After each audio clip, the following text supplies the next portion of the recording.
அனைவருக்கும் இனிய அன்பான அதிகாலை வணக்கங்களை தெரிவித்துக் கொள்கின்றேன். வணக்கம்.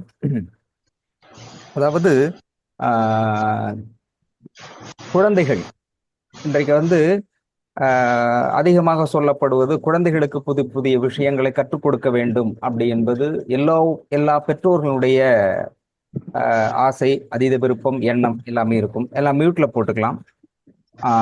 அதில் முக்கியமானது என்ன, என்னுடைய விருப்பமாக நான் என்னுடைய கவிதை புத்தகத்தில் எழுதினது, குழந்தைகளுக்கு கற்றுக் கொடுப்பதை விட குழந்தைகளிடமிருந்து கற்றுக்கொள்ளுங்கள். முதலில் ஒரு குழந்தைக்கு ஏதாவது கற்றுக் கொடுக்கணும்னு பேரண்ட்ஸ் நினைக்கிறது தப்பு இல்லை. எல்லாருமே பேரண்ட்ஸ் தான் கற்றுக் கொடுப்பாங்க, பெற்றோர்கள் தான் கற்றுக் கொடுக்க வேண்டும். அதை விட குழந்தைகளிடமிருந்து கற்றுக்கொள்ளுங்கள். ஏன்னால் அவர்களிடம் கற்றுக்கொள்வதற்கு நிறைய செய்திகள் இருக்குது. ஷார்ட்டா 3 மட்டும் சொல்வதாக இருந்தால், புன்னகை. குழந்தைகள் குழந்தைகளிடமிருந்து வருகின்ற அந்த புன்னகை இருக்கலாம், இன்னோசென்ட், வெகுளித்தனமானது, எந்தவித எதிர்பார்ப்பும் இல்லாது. அதாவது ஒரு பூக்கள் தன்னிச்சையாக பூக்கின்றது போன்று அந்த சூழல் வருகின்ற பொழுது, அந்த காலம் கணிகின்ற பொழுது, சூரியனின் அந்த வெப்பம், அந்த ஐம்பூதங்களுடைய தொகுப்பாக ஒரு புன்னகை மலர்கின்ற பொழுது ஒரு குழந்தையினுடைய சிரிப்பு என்பது யதார்த்தமாக இருக்கும். பார்த்த உடனே வெளிக்காட்டுற சிரிப்பாக இருக்கும். அதாவது விளக்கு பத்த வச்சுன்னே வெளிச்சம் எப்படி ஒரு அழகான தன்னுடைய பிம்பத்தை காட்டுகிறது, வெளிச்சத்தை, தன்னுடைய உருவத்தை காட்டுகிறது இல்லையா? ஒளி தன்னுடைய உருவத்தை காட்டுகின்றது போன்று குழந்தைகள் என்பது தன்னுடைய வெளிப்பாடை அழகான புன்னகையோடு காட்டுகிறது. அப்போ முதலில் குழந்தைகளுக்கு கற்றுக் கொடுக்க விருப்பப்படுகின்ற பெற்றோர்கள் குழந்தைகளிடமிருந்து கற்றுக்கொள்ளக்கூடிய ஒரு பெரிய செய்தி, மனிதர்களை பார்த்தால் புன்னகையுங்கள். சிரிக்கிறது வேற, புன்னகைப்பது என்பது மனதிலிருந்து வர வேண்டும். இன்னோசென்ட், அழகான அந்த புன்னகையை பார்க்கின்ற பொழுது பார்ப்பவர்களுக்கு ஒரு பெரிய ஆறுதலும் ஒரு மகிழ்ச்சியும் கொடுக்கக்கூடியதாக இருக்கணும். சில சில பேர் சிரிச்சாங்க, ஐயோ இவன் சிரிச்சாலே சிரிக்கிறதுக்கு சிரிக்காமலே இருக்கலாம் போல இருக்கேன்னு இருக்கும். சிரிப்புங்கிறது மன ரீதியாக இருக்கணும், எண்ணத்தை வெளிப்படுத்தக்கூடியதான அழகான புன்னகையாக இருக்க வேண்டும். அப்போ குழந்தைகளிடம் முதலில் நான் கற்றுக்கொள்ள வேண்டும் என்றால் புன்னகையை கற்றுக்கொள்ளுங்கள். அடுத்தது கொடுக்கிறது. எந்த குழந்தையுமே வளர்கின்ற பொழுது எல்லா உலகத்தில் இருந்த அத்தனை குழந்தைகளும் சரி, எடுத்த உடனே கொடுக்க தான் இருக்கும். தன்னுடைய இயல்பு, குழந்தையினுடைய இயல்பான குணம் கடவுளை போன்றது. பார்த்தவுடன் புன்னகை, பார்த்தவுடன் கொடுப்பது. யாருன்னு தெரியும், யாரா இருந்தாலும் கொடுக்கும். அந்த குழந்தைகளுக்கு தன் முன்னால் இருப்பது ஆனா பெண்ணா, உயிரினையா அகிரிணையா என்பது எது கூடமே தெரியாது. அதுக்கு மனதிலெல்லாம் நீக்கமர நிறைந்திருப்பது கொடுப்பது அப்படின்றா. பொம்மைக்கு பார்த்தா கூட பொம்மைக்கு சோறு ஊட்டும், ஏன்னா அதுக்கு பொம்மைன்னு தெரியாது, கொடுக்கணும், அவ்வளவுதான். அந்த கொடுத்தல் என்பது இயற்கையான குணம். சோ மற்றவர்களுக்கு கொடுக்க வேண்டும், யாராக இருந்தாலும். பொம்மைக்கே கொடுக்கணும்னு நினைக்கிறது மற்றவங்களுக்கு கொடுக்காதா? யாரா இருந்தாலும் கொடுக்கும்.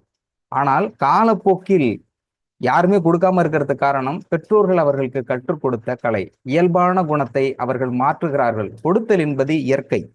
எந்த ஒரு குழந்தையும் கொடுக்க ஆரம்பிக்கிறான். இப்ப படிப்படியா ஒருத்தவங்க கொடுக்கலன்னா இவங்க சொல்லுவாங்க, அவங்க கொடுக்காத, இவங்களுக்கு கொடுக்காது, அப்படி கொடுக்கூடாது, இப்படி கொடுக்கூடாது, அப்படி கொடுத்தா இப்படி ஆயிடுவேன், இப்படியே சொல்லி சொல்லி காலப்போக்கில் கொடுப்பதை மறந்து விடுகிறார்கள். இயற்கைக்கு மாறாக இந்த புன்னகையிலிருந்தும் கொடுப்பதிலிருந்தும் மாறிவிடுகிறோம்.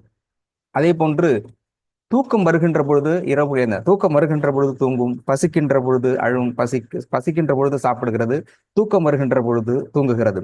இது தலையாய ஒவ்வொரு மனிதரும் கடைபிடிக்க வேண்டிய மிக அற்புதமான குணம். குழந்தையினுடைய குணத்தின் மிக, எப்போ பசிக்குதோ உடனே அழ ஆரம்பிச்சோம்.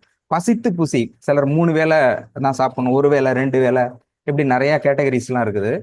அது எல்லாத்தையும் தாண்டி தமிழர்கள் சொன்ன விஷயம் பசித்து, எப்போது நல்லா பசிக்குதோ பசிக்கிறது சாப்பிடு. அப்பனா உடல் கேட்கிறது, தேவை என்று கேட்கிறது. குழந்தை அதை இயல்பாக செய்யும், இயற்கையாக செய்கிறது. எப்போ பசிக்குதோ உடனே அழ ஆரம்பிச்சிடும், பசிக்கும் போது சாப்பிடும். ஆக அந்த குணத்தை கற்றுக்கொள்ளுங்க. பசித்து புசிக்கின்றவர்களுக்கு ஃபர்ஸ்ட் சுகர் வராது. சுகர் வர்றாங்கன்னா அவங்க சரியான நேரத்துக்கு சாப்பிடல, இல்லைன்னா சரியா சாப்பிடலன்னு அர்த்தம். சாப்பாட்டுல தான் அவங்களுக்கு பிரச்சனையே இருக்கு. சுகருக்கு பேஸ் சாப்பிட்றது. அப்ப நிறைய ஹெரிட்டேஜ் ட்ரெடிஷ்னலா இருக்கிறது இருக்குது. பட் எனிவே 90% கிட்டத்தட்ட அதுதான். இதை சரி செய்தால் அதை சரி செய்து கொள்ளலாம். கொடுத்தல், பசி, தூக்கம், அது போன்று தூக்கங்கிறது ரொம்ப முக்கியம். அது பெரும்பாலான சூழலுக்கு ஏற்ப மனிதர்கள் வளர வளர முதலில் தடை செய்வது தூக்கத்தையாகத்தான் இருக்கிறது. எந்த நேரத்துல அந்த நேரத்துல தூங்கிடணும். இப்ப அபிஷியலா இருக்கு, அது ஒரு பழக்கத்துல கொண்டு வந்து இரவு தொடங்குகின்ற பொழுது, சூரியன் மறைகின்ற பொழுது உறக்கத்திற்கு சென்றுவிடும். எருகின்றது முன்பாக, சூரியன் விழுந்த பிறகு படுத்து சூரியன் எழுவதற்கு முன்பாக எழ வேண்டும். இது இயல்பான குணம். இன்னும் நிறைய கேரக்டர் இருக்கு. அப்போ நான் சொன்னப்போ அப்போ குழந்தைகளிடந்தும் கற்றுக்கணும். என்ன கத்துக்கலாம், அதுகிட்ட போய் என்ன கத்துக்கிறது, அதுதானே இப்ப தம்மா தூண்டு தானே இருக்குன்னா, அது இயற்கை. இயற்கையினுடைய வடிவம் குழந்தை, இயல்பான வடிவம் குழந்தை. ஆக கற்றுக்கொள்ள வேண்டும் அப்படி என்றால் குழந்தைகளிடந்து கற்றுக்கொள்ளுங்கள். இது போன்ற நல்ல நிறைய கேரக்டர் இருக்கு, படிப்படியா சொல்லலாம். இதை தொடர்பு படுத்தி தான் நான் வந்து கவிதை எழுதினேன். கவிதை புத்தகம் ஏற்கனவே சொல்லியிருந்தேன். வானவில் சாலை என்னுடைய புத்தகம், கவிதை நூல். அதுல கடவுளை காண் அப்படிங்கிற விஷயத்துல டைட்டில் கடவுள் காண, நிறைய டைட்டில்ல அது ஒரு டைட்டில் கவிதையா எழுதியிருந்தது.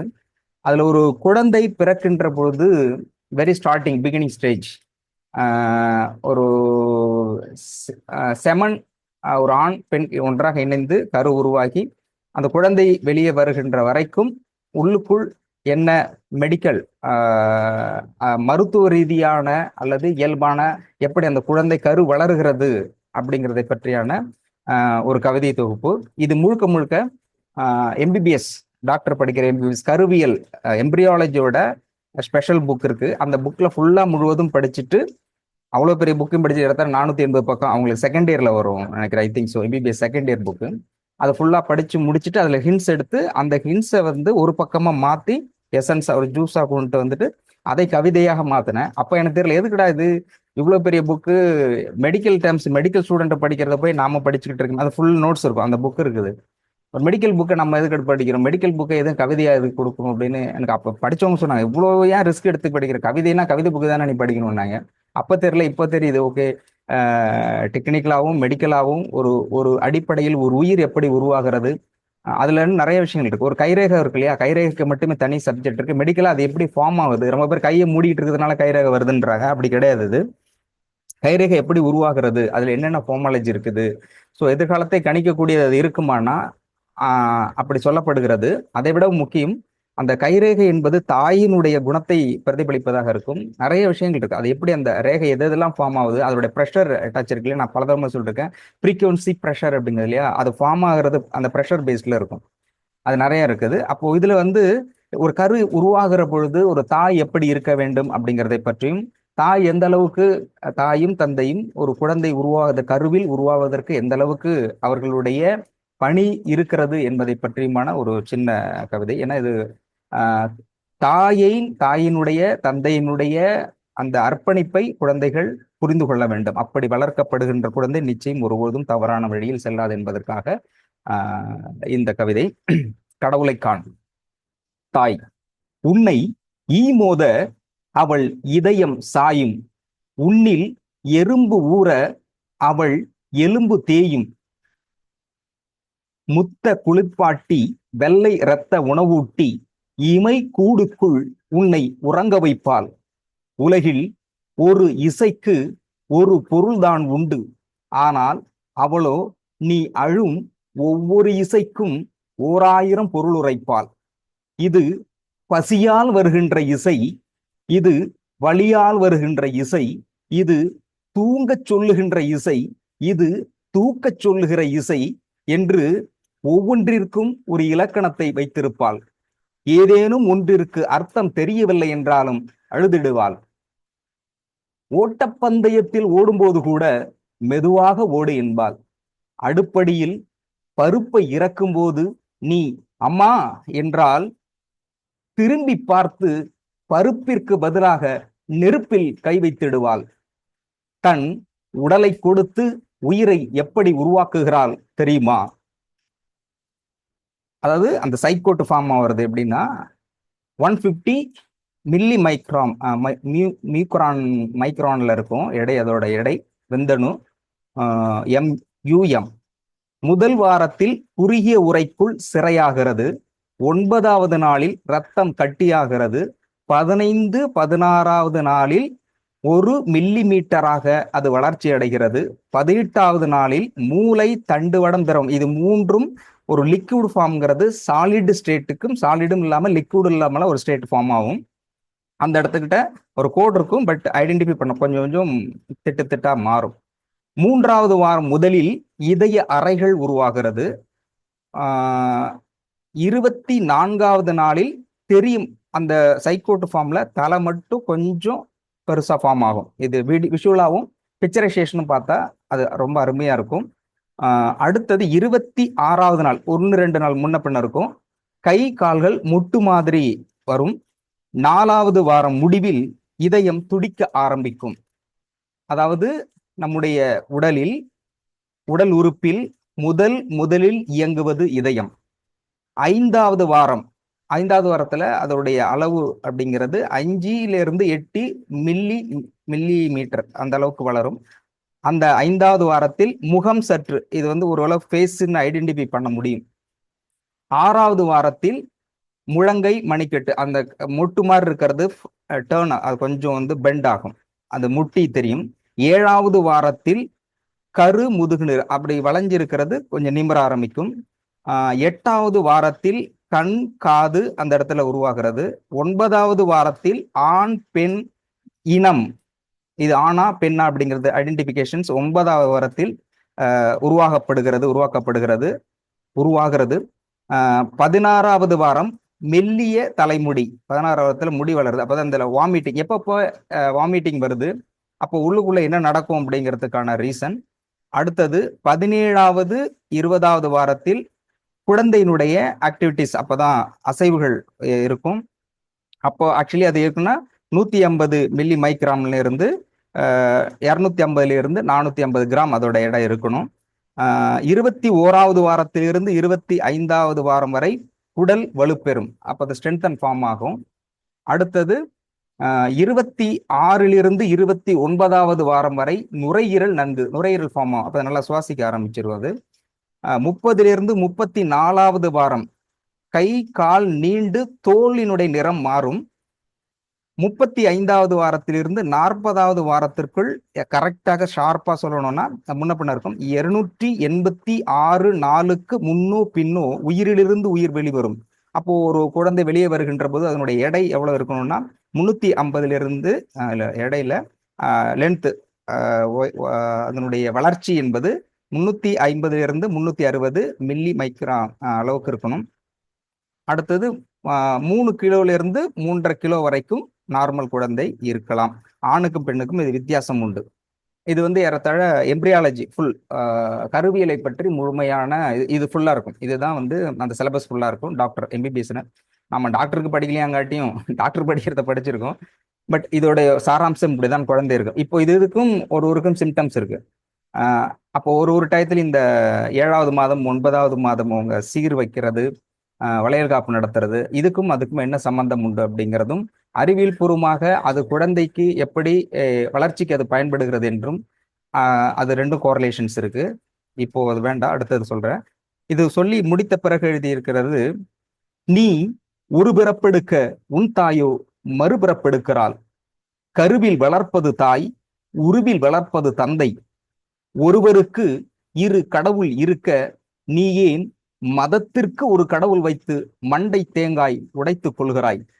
கடவுளை தேடுவோரெல்லாம்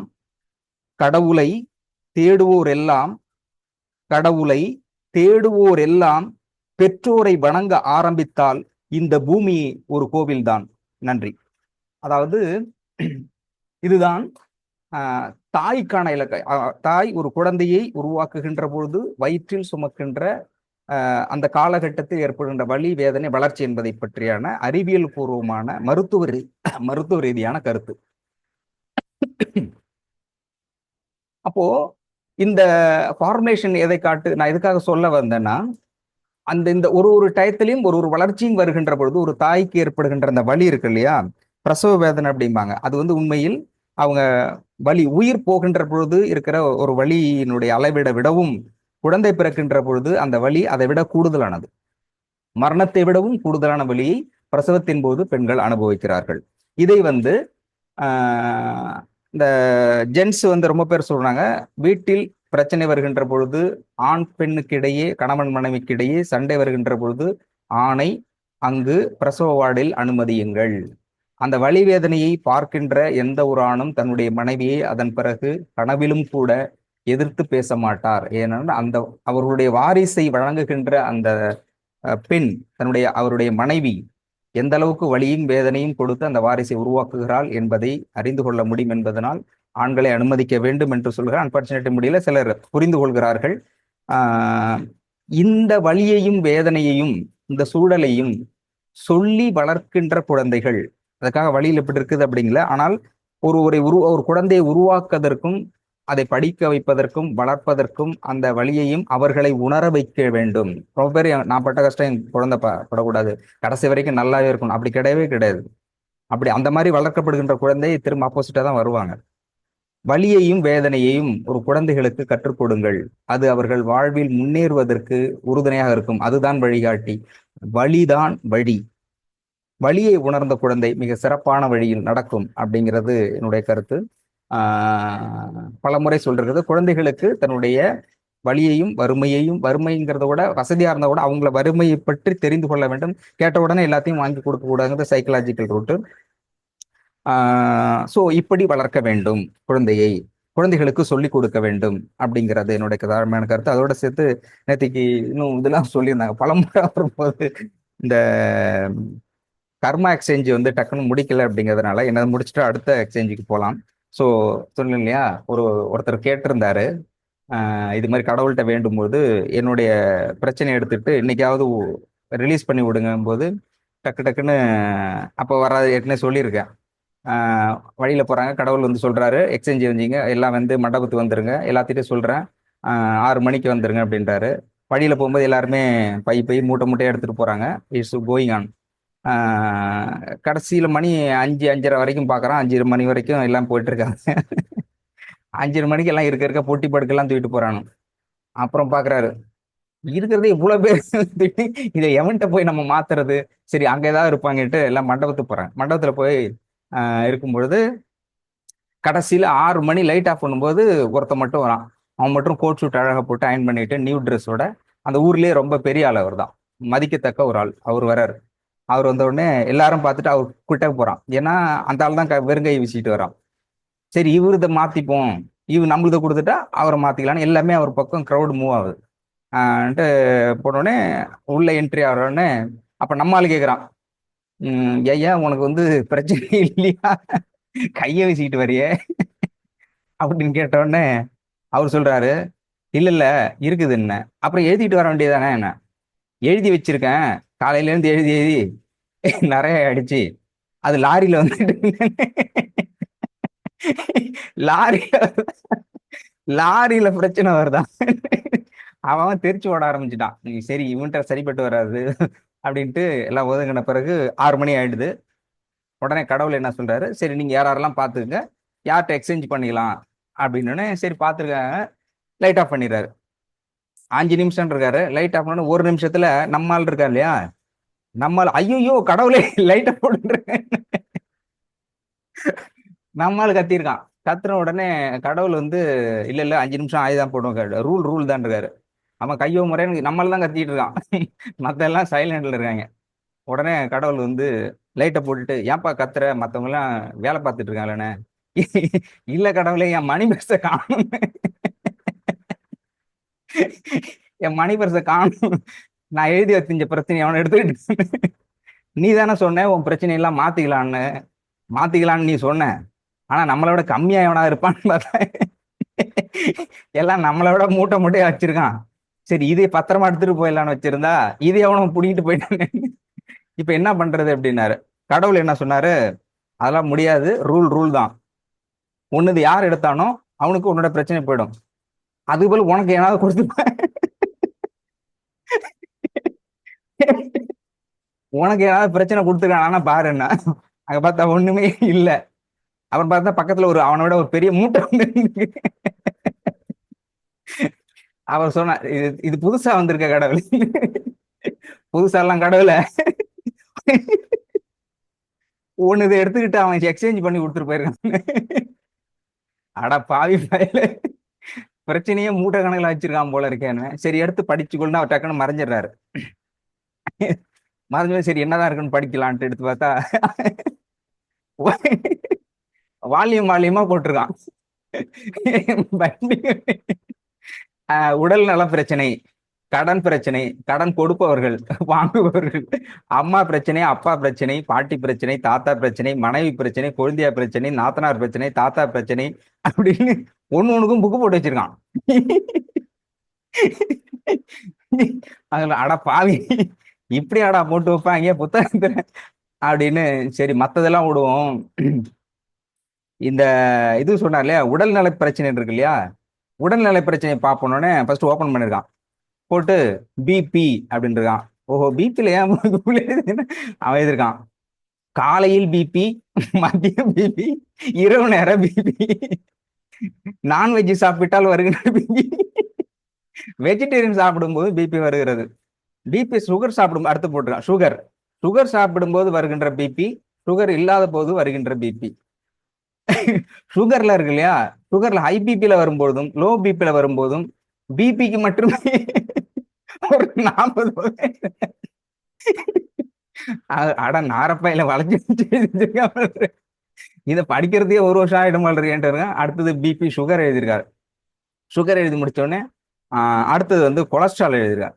cholesterol, high cholesterol, low cholesterol, cholesterol பத்தி தனியா ஓடிட்டு இருக்கு. அப்புறம் இஎன்டி, மாலை நேரத்தில் சரியாக காது கேட்காது, மாலை நேரத்துல காது. இது என்னன்னா இந்த பிரச்சனை எல்லாம் இவனுக்கு வரப்போகுது அடுத்தது, ஏன்னா இவன் பிரச்சனை அங்க போயிடுச்சு, அடுத்தது அந்த பிரச்சனை இவனுக்கு வரணும். அதான் பாக்குறான், மாலை நேரத்துல காது ஐயோ அவரு இருக்கான், குளிக்கும் போது காதில் தண்ணி படாமல் பார்த்து கொள்ளும். காதுல தண்ணி பட, அவன் சொன்னான் காதில் தண்ணி பட்டால் சைனஸ் வரும்.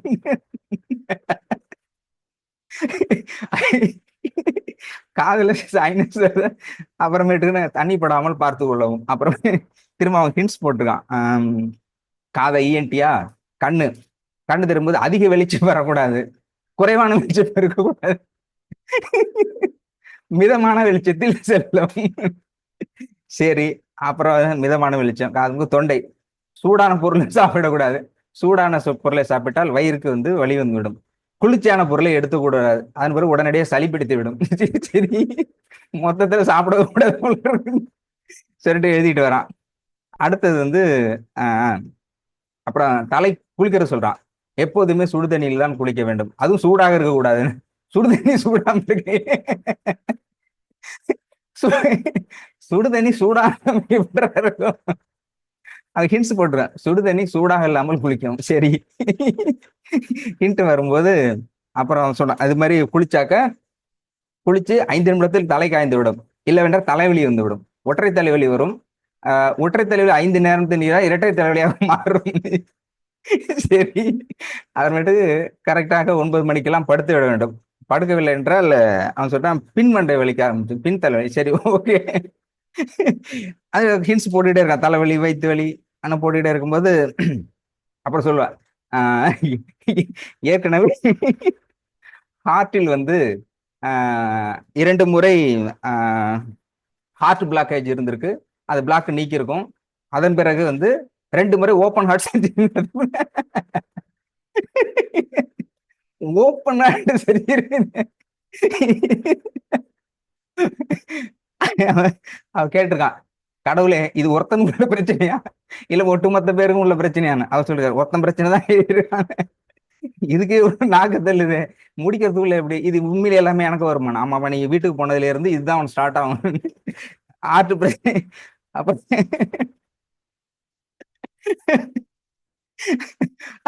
அப்புறமேட்டா ஹார்ட் பிரச்சனையா போதும்னு சொல்றாங்க, ஹார்ட் பிரச்சனை வருது. அதுக்கப்புறமேட்டு அவன் சொல்றான், தொடர்ந்து 1 மணி நேரத்துக்கு மேல உட்கார்ந்துருக்க முடியாது, ஏன்டானா முதுகு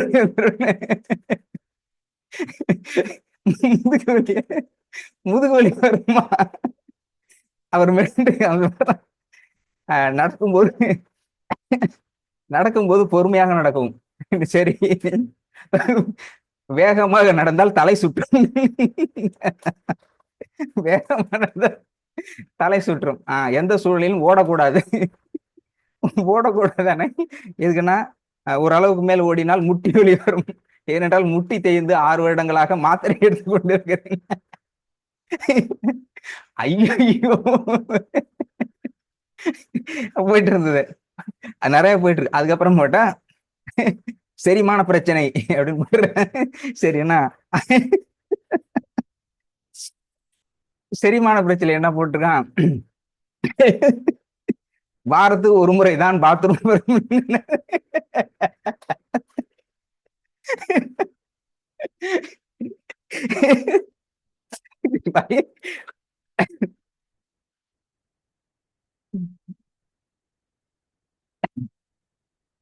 அவன் போட்டிருக்கான்,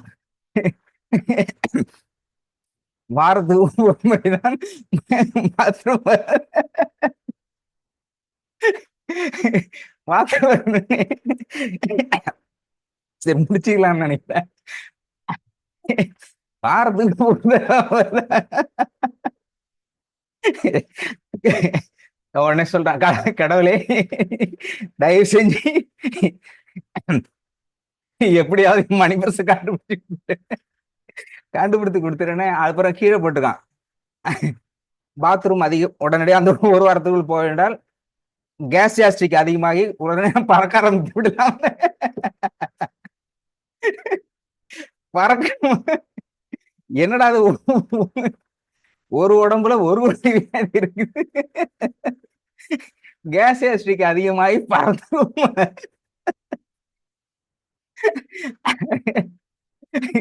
நேரா போய் கடவுள் வந்துடான், காலை பிடிச்சிடான், தயவு செஞ்சு இங்க இருந்து நீ எங்கேயுமே போக கூடாது, என் பிரச்சனையை எவன் எடுத்துக்கிட்டு போனானோ மரியாதையை கண்டுபிடிச்சு கொடுத்துடணும், மரியாதை கண்டுபிடிச்சு திருப்பி கொடுத்துடணும். தயவு செஞ்சு இந்த புத்தகத்தை எடுத்துட்டு போக முடியாது, உயிரோட இருக்கவங்க இப்படியா இருப்பாங்க. நான் ஏதோ தெரியாதனமா நம்மளை விட கம்மியா இருப்பாங்கன்னு பார்த்தா உடம்புக்கே இவ்வளவு பிரச்சனை வச்சிருக்கான், கடன் பிரச்சனை வேற வாலியமாகியமா போட்டு வச்சிருக்கான். இதெல்லாம் படிக்கிறதுக்குள்ள ஆயுஷ் முடிக்கிறதுக்கு, சரி தோட முடிச்சுக்கலாம், படிச்சு முடிக்கிறதுக்குள்ள ஆயுஷே முடிஞ்சிடும் போல இருக்கு, இது சரிப்பட்டு வராது. உடனே சொல்லிட்டான், கடவுளே தயவு செஞ்சு அந்த மணி பரிசு வச்சிருக்கான்னு கண்டுபிடி, அவனை முதல்ல பார்க்கணும்னா, இவ்வளவு பிரச்சனை வச்சுக்கிட்டு எங்க இருக்கான்னு தெரியலையா அவன் அப்படின்னு பார்த்தா கடைசியா ஒருத்தன் வந்தான் பாரு, போட்டு ஷூட்டு போட்டுக்கிட்டு, அவன் தான் அவன். அதுல ஒரு முட்டை தான் இது, இன்னும் பாக்கி எக்ஸ்ட்ரா லாரியிலே இருக்கான். அப்போ சொன்னப்போ அது சொல்ற, அப்புறம் பார்க்கும்போது சொல்றான், இத்தனைக்கும் அவர் யாருன்னா அந்த ஊர்லயே சுப்ரீம் பவர் உள்ளார், அதிக பணம் வச்சிருக்கிற அவர் தான், அதிகமா அந்த ஊர்ல யாரு கடன் எப்ப கேட்டாலும் கொடுக்கக்கூடியவர், பெரிய தர்மகஸ்தா. அந்த ஊர்ல எம்எல்ஏ எம்பி யாரா இருந்தாலும் டிசைடிங் ஃபேக்டர் அவர் தான். அந்த ஊர்ல ஏதாவது நல்லது நடக்கணும் கெட்டது நடக்கணும் முதல் பத்திரிகை அவர் தான். அப்படிப்பட்ட மிகச்சிறந்த பினான்சியர். அதே மாதிரி நல்ல தாராளமா செலவு பண்ணக்கூடியவர், எல்லா சொபிசிகேட்டடா இருக்கு. வெளியில, அதாவது வெளியில பார்க்கும்போது எல்லாருக்கும் என்ன தெரியுது, இவ்வளவு ரொம்ப சொபிசிகேட்டடா இருக்கிறாரு, ரொம்ப ஜாலியா இருக்கிறாரு, நிறைய பணம் இருக்குது, நிறைய கௌரவம், பெரிய கௌரவம் இருக்குது. வெளியில பார்க்கும்போது கோட் ஷூட் போட்டுக்கிட்டு டையெல்லாம் போட்டுக்கிட்டு அற்புதமா நடக்கிறாரு அப்படிங்கிற பிம்பம், அவரை பற்றியான பிம்பம் எல்லாருக்குமே தெரிஞ்சது அதுதான். ஆனா ரியாலிட்டியா பார்க்கும் பொழுது அவருக்குள்ள பிரச்சனைகள் அப்படிங்கும்போது பொழுதுதான் தெரிகிறது. எதுக்காக அதை சொல்றேன் அப்படின்னாக்க, ஒவ்வொருத்தரும் நினைச்சுக்கிட்டு இருக்கோம். அப்புறம் இன்னொன்னு அடுத்தது இந்த கிளைமாக்ஸ்ல என்னன்னா, அடுத்தது என்ன பண்றான், எல்லா பேரும் மாத்துறது வந்தான் இல்லையா, மாத்துறது வந்தோடனே அவன் எடுத்துட்டு ஓட ஆரம்பிச்சுட்டான், யாருமே யார்ட்டையும் கொடுக்கல, நோ எக்ஸ்சேஞ்ச். இன்னொன்னு நடந்திருக்கலாம், ஒருத்த பேகு, சின்ன பேக் இருக்குது, தலகாணி அளவு இருக்கு, அப்ப தலகாணி அளவு வச்சிருக்கவன் சின்ன பேக் இருக்குன்ட்டு மாத்திடலாம். இவரு தான் ரொம்ப சின்னதுங்கன்னா தலகாணிக்கும் ஸ்கூல் பேக் இருக்கிறத தலகாணியை மாத்திருக்கலாம். அப்போ கடவுள் கேட்கிறாரு அவர்கிட்ட, நீ ஏன் அதை மாத்தல அப்படின்னோடனே நம்ம சொல்றோம், அங்க ஒருத்தன் படிச்சுட்டு இருக்கும்போது பார்க்க தெரியுது, இதுக்கு முன்னாடியே இந்த பிரச்சனைகள் எல்லாம் நான் பழகி இருக்கிறேன். Noted the point. அவன் சொல்றான், இந்த பிரச்சனைகள், இப்ப எனக்கு ஒரு பிரச்சனை இருக்கு, நான் என்னுடைய பிரச்சனைகளை நான் புரிந்து கொண்டிருக்கிறேன், என்னுடைய பிரச்சனைகள் எனக்கு நன்றாக தெரியும், அதற்கு தீர்வு வேண்டுமானால் தெரியாமல் இருக்கலாம், கிடைக்காமல் இருக்கலாம், ஆனால் இந்த பிரச்சனை பற்றி முழுமையாக, என்னுடைய பிரச்சனை என்னை தவிர வேறு யாரும் மிகச்சிறந்த அளவில் அதை தெரிந்து இருக்க முடியாது. தன்னுடைய என்ன பிகாஸ் ஆஃப் அந்த பிரச்சனை அவன்கிட்ட இருந்து தான் ஆரம்பிக்குது. அது எல்லா சூழலும் தெரியும். அதே மாதிரி ஒய்ஃபா இருந்தாலும் என்ன பேசுவாங்க என்ன பேச மாட்டாங்க அப்படிங்கிறது தெரியும். கடன் வாங்கியிருந்தா யார்கிட்ட கடன் வாங்கியிருக்கோம், கடன் கொடுத்தவன் எப்படி பேசுவான், எந்த அளவுக்கு மரியாதை இருக்கும், எப்போ கேட்பான், அவனுடைய தேவை என்ன அப்படிங்கிறதும், உடல்நிலையாக இந்த டிசீஸ் எப்போ எந்த வருஷத்துல இருந்து வந்தது, என்ன மருந்து சாப்பிட்டுருக்கோம், என்ன மருந்து சாப்பிடலன்னா என்ன நடந்திருக்கும், என்ன நடக்காது அப்படிங்கிற விஷயத்தையும் அவன் எல்லாத்துக்கும் தெரியும். ஒவ்வொருத்தரும் அவர்களுடைய நோயை பற்றியும் பிரச்சனைகளை பற்றியும் கவலைகளை பற்றியும் உறவுகளை பற்றியும் பொருளாதாரத்தை பற்றியும் அவர்களுக்கு மிகச்சிறந்த அளவில் நிச்சயமாக தெரியும். தீர்வு வேண்டுமானால் தற்செயலும் தெரியாமல் இருக்கலாம். அப்ப அதுக்கு சொன்னா இது ஏற்கனவே இந்த பிரச்சனை நம்ம பழகி இருக்கோம், அதனால எப்படியாவது சொல்யூஷன் கொடுத்துக்கலாம், இல்ல அட்ஜஸ்டாவது பண்ணலாம். இதெல்லாம் விட்டுட்டு திடீர்னு ஒரு பிரச்சனை வந்ததுன்னா அது எங்க இருந்து வருது, அவன் எவன்கிட்ட கடவுங்கன்னு தெரியாது, அவனுக்கு என்ன பிரச்சனை நமக்கு தெரியாது. அந்த பிரச்சனையே ஃபேஸ் பண்றது புதுசா இருக்கும், அதுவே பெரும் பிரச்சனையா மாறிடும். அதனால இருக்கிறது இதுவே போதும் அப்படின்னு ஒவ்வொருத்தரும் அவங்களோட பிரச்சனையை எடுத்துக்கிட்டா நம்மால மட்டும் மாட்டிக்கிட்டான். இருக்கிறதுலே கம்மியான பிரச்சனை மாட்டிக்கிட்டான். நன்றாக கவனித்துக் கொள்ளுங்கள். இதை நான் சொல்வது காமெடிக்காக சொன்னாலும் கூட உண்மையில் நாம் ஒவ்வொருவரும் மற்றவர்களை ஒப்பிடுகின்ற பொழுது நம்முடைய பிரச்சனைகள் அவர்களை ஒப்பிடுகின்ற போது நிச்சயம் குறைவாகத்தான் இருக்கும். ஏன்னாக்க மற்றவர்களுடைய பிரச்சனை நீங்க கேட்க ஆரம்பிச்சு, ஏன்னா தெரியல, உங்களுடைய பிரச்சனை உங்களுக்கு தெரிகிறது. எனவே அதில் பிரச்சனைகளுடைய கவலைகளையும் அதனுடைய ஆழமும் விஸ்வரூபத்தை பற்றியும் நீங்கள் பார்த்து கொண்டிருக்கிறீர்கள், இருப்பதாக நினைத்து கொண்டிருக்கிறீர்கள். உங்களை விட மற்றவர்கள் உட்கார வச்சு பேசணும் அப்படின்னு சொன்னாக்க அவங்க சொல்ற விஷயம் உங்களை விட பயங்கரமா இருக்கும். அப்ப நம்மால் சொல்ற மாதிரி தான், இவ்வளோ ஒரு உடம்புல 1 கோடி வியாதியாடா வச்சிருக்கேன்னு நம்மால் சொல்றான் இல்லையா, அதே மாதிரிதான் இருக்கும். ஏன் அப்படின்னா அனுபவபூர்வமான உண்மைகள் எடுத்து சொல்றோம்னா, இங்க இருக்கு இல்லையா நம்ம ஹாஸ்பிட்டல்ல வர்ற கால்ஸ் இருந்தா குறைந்தபட்சம் என்கொயரி கால்ஸே நியூ கால்ஸ் 20-25 வரும். ஒரு குறைந்தபட்சம் புது கால்ஸ் தானே அப்படின்னா நம்ம கேட்கும் பொழுது நான் என்ன எதிர்பார்ப்பேன்னா, சார் இது மாதிரி எனக்கு ஃபினான்ஷியல் ப்ராப்ளம் இருக்கு, பொருளாதார பிரச்சனை இருக்கு, இந்த கடன் இருக்கு, இது சரி பண்ணணும், இதுக்கு என்ன செய்யலாம் அப்படி. இல்லை வீட்டில் இந்த மாதிரி இருக்கிறாங்க, இது மாதிரி எனக்கு அவருக்குமான ஒரு மனத்தாங்கல் இருக்குது, குழந்தைகளுக்கு எனக்கு திருமணம் ஆகலை, அதிகபட்சம் ஒரு பிரச்சனை அவ்வளவுதானே சொல்ல முடியும், பொண்ணுக்கு திருமணம் இல்லை, இப்படிதானே சொல்லுவாங்க. ஆனால் கொஸ்டினா போயிட்டு அதை சொல்லக்கூடாது, ஏன்னா அவங்க இன்னொருத்தரோட நம்மகிட்ட காமனா சொல்லலாம். ஏன் அப்படி அவங்க சொல்றாங்கிறதையும் சொல்லணும். இப்போ சொல்லும்போது சார் இது மாதிரி எங்க வீட்டுக்காரர்னு சொல்லும்போது மாமியார்னு அடுத்தது சொல்லுங்க, அடுத்தது இது மாதிரி ஃபினான்ஷியல் கடன் வாங்கின சார், அவங்க குடும்பம் இந்த கடன் பெருசாயிடுச்சா, வட்டி அடிச்சு, அதனால இது கிடைக்கிறது அது வாங்கினா சரி ஓகே. அதனால சார் எங்க வீடு வைக்க போயிட்டோம் சார், சரி நல்லா இருந்தோம் சார், வீடு வைக்கிறோம், வீடு வச்சுன்னா அது வீடு இதுக்கு வட்டி வேணும் சார், அதுக்கு போயிட்டு இருக்கும்போது அவங்களுக்கு ஃபுல் ஸ்டாப்பே இல்லை. சரி எங்கேயாவது ஃபுல் ஸ்டாப் பண்ணாங்கன்னா சரி போதும் நான் எழுதிக்கிறேன் அப்படின்னு சொன்னா ஃபுல் ஸ்டாப் நான் ஸ்டாப்பா போயிட்டு இருக்கும். இது அவர்கள் நான் குறை சொல்லவில்லை, அவர்கள் மனதுக்குள் இருக்கின்ற கவலைகள் எவ்வளவு பிரச்சனைகள் அப்படிங்கிறத நான் ஸ்டாப்பா சொல்றாங்கன்னாக்க, எனக்கு தெரிஞ்சு சில விஷயம் சிலர் கிளியரா 1 2 3 அப்படி சொல்லிடுவாங்க. இதுக்கு என்ன நீங்க என்ன பண்ணுங்க, 90% மேல அப்படிதான் வரும் கால்ஸ். அதுல கட் பண்ணவே முடியாது, எந்த இடத்துல கட் ஷார்ட் பண்ணவே முடியாது. சிலது 40-50 நிமிஷம் கிட்டத்தட்ட போகும். நான் முதல்ல இதெல்லாம் விட்டுரும், முதல்ல எங்க ஃபுல் ஸ்டாப், ஏன்னா தெரியும் இதுதான் ஒருத்தங்க ஆரம்பிக்கும் போது 1-2 மெயின் பாயிண்ட் ஃபைனான்ஸ் இந்த 3குள்ளதான் இருக்கும். அது அவங்களுக்கு வித்தியாசமான கோணத்துல வரும், அவ்வளவுதான். அப்ப எப்படி வரும் அப்படின்னு யோசிக்கிற பார்த்தா, நான் திரும்பவும் சொல்ற பலமுறை சொல்றது, இந்த இதுல பாதி பிரச்சனை இருக்கு இல்லையா, இன்னும் வெளிப்படையா சொல்றது, நம்ம இதுல எல்லாத்துக்கிட்டையும் சொல்றது, மகிழ்ச்சியாக இருப்பதும் துணிச்சலாக இருப்பதும் தீர்வு, இந்த 3ஐயும் கான்பிடண்டா வச்சுங்க அப்படின்னு நான் சொல்றேன். திரும்ப சொல்றது என்னன்னா, இந்த வர்ற பிரச்சனைகள்ல 100க்கு 50%, 50-50ங்கிறது அவங்க கிட்ட உட்காந்து ஒருத்தர் பேசினாங்க, அவங்ககிட்ட கேட்டுட்டு அவங்களுக்கு ஆறுதல் சொன்னாலே 50% சரியாயிடும். 50% 100% சரியாயிடும். 50% பிரச்சனைகள் ஆறுதலான வார்த்தைகள் சொல்லக்கூடிய ஒருவர் இருந்தால் நிச்சயம் அந்த பிரச்சனை சரி செய்து விட முடியும். அந்த மாதிரி நிறைய விஷயங்கள் நான் பேசி அவங்கள்ட்ட சொல்லி இதுக்கு இப்படிதான் இப்படி நீங்க பண்ணிடுங்கன்னா, அதுக்கப்புறம் கவுன்சிலிங் இந்த என்ட்ரியே வராம போயிருக்காங்க. ஓகே சார் இது மாதிரி நான் ஃபாலோ பண்ணிக்கிறேன் 2-3 தடவை சொல்லி அதிகபட்சம் 3 முறை பேசும்போது ஆட்டோமேட்டிக் அந்த பிரச்சனையிலிருந்து வெளிப்பட்டவர்கள் நிறைய பேர் இருக்காங்க. அதுல இருந்து நார்மல் லைஃபுக்கு போயிடுறாங்க.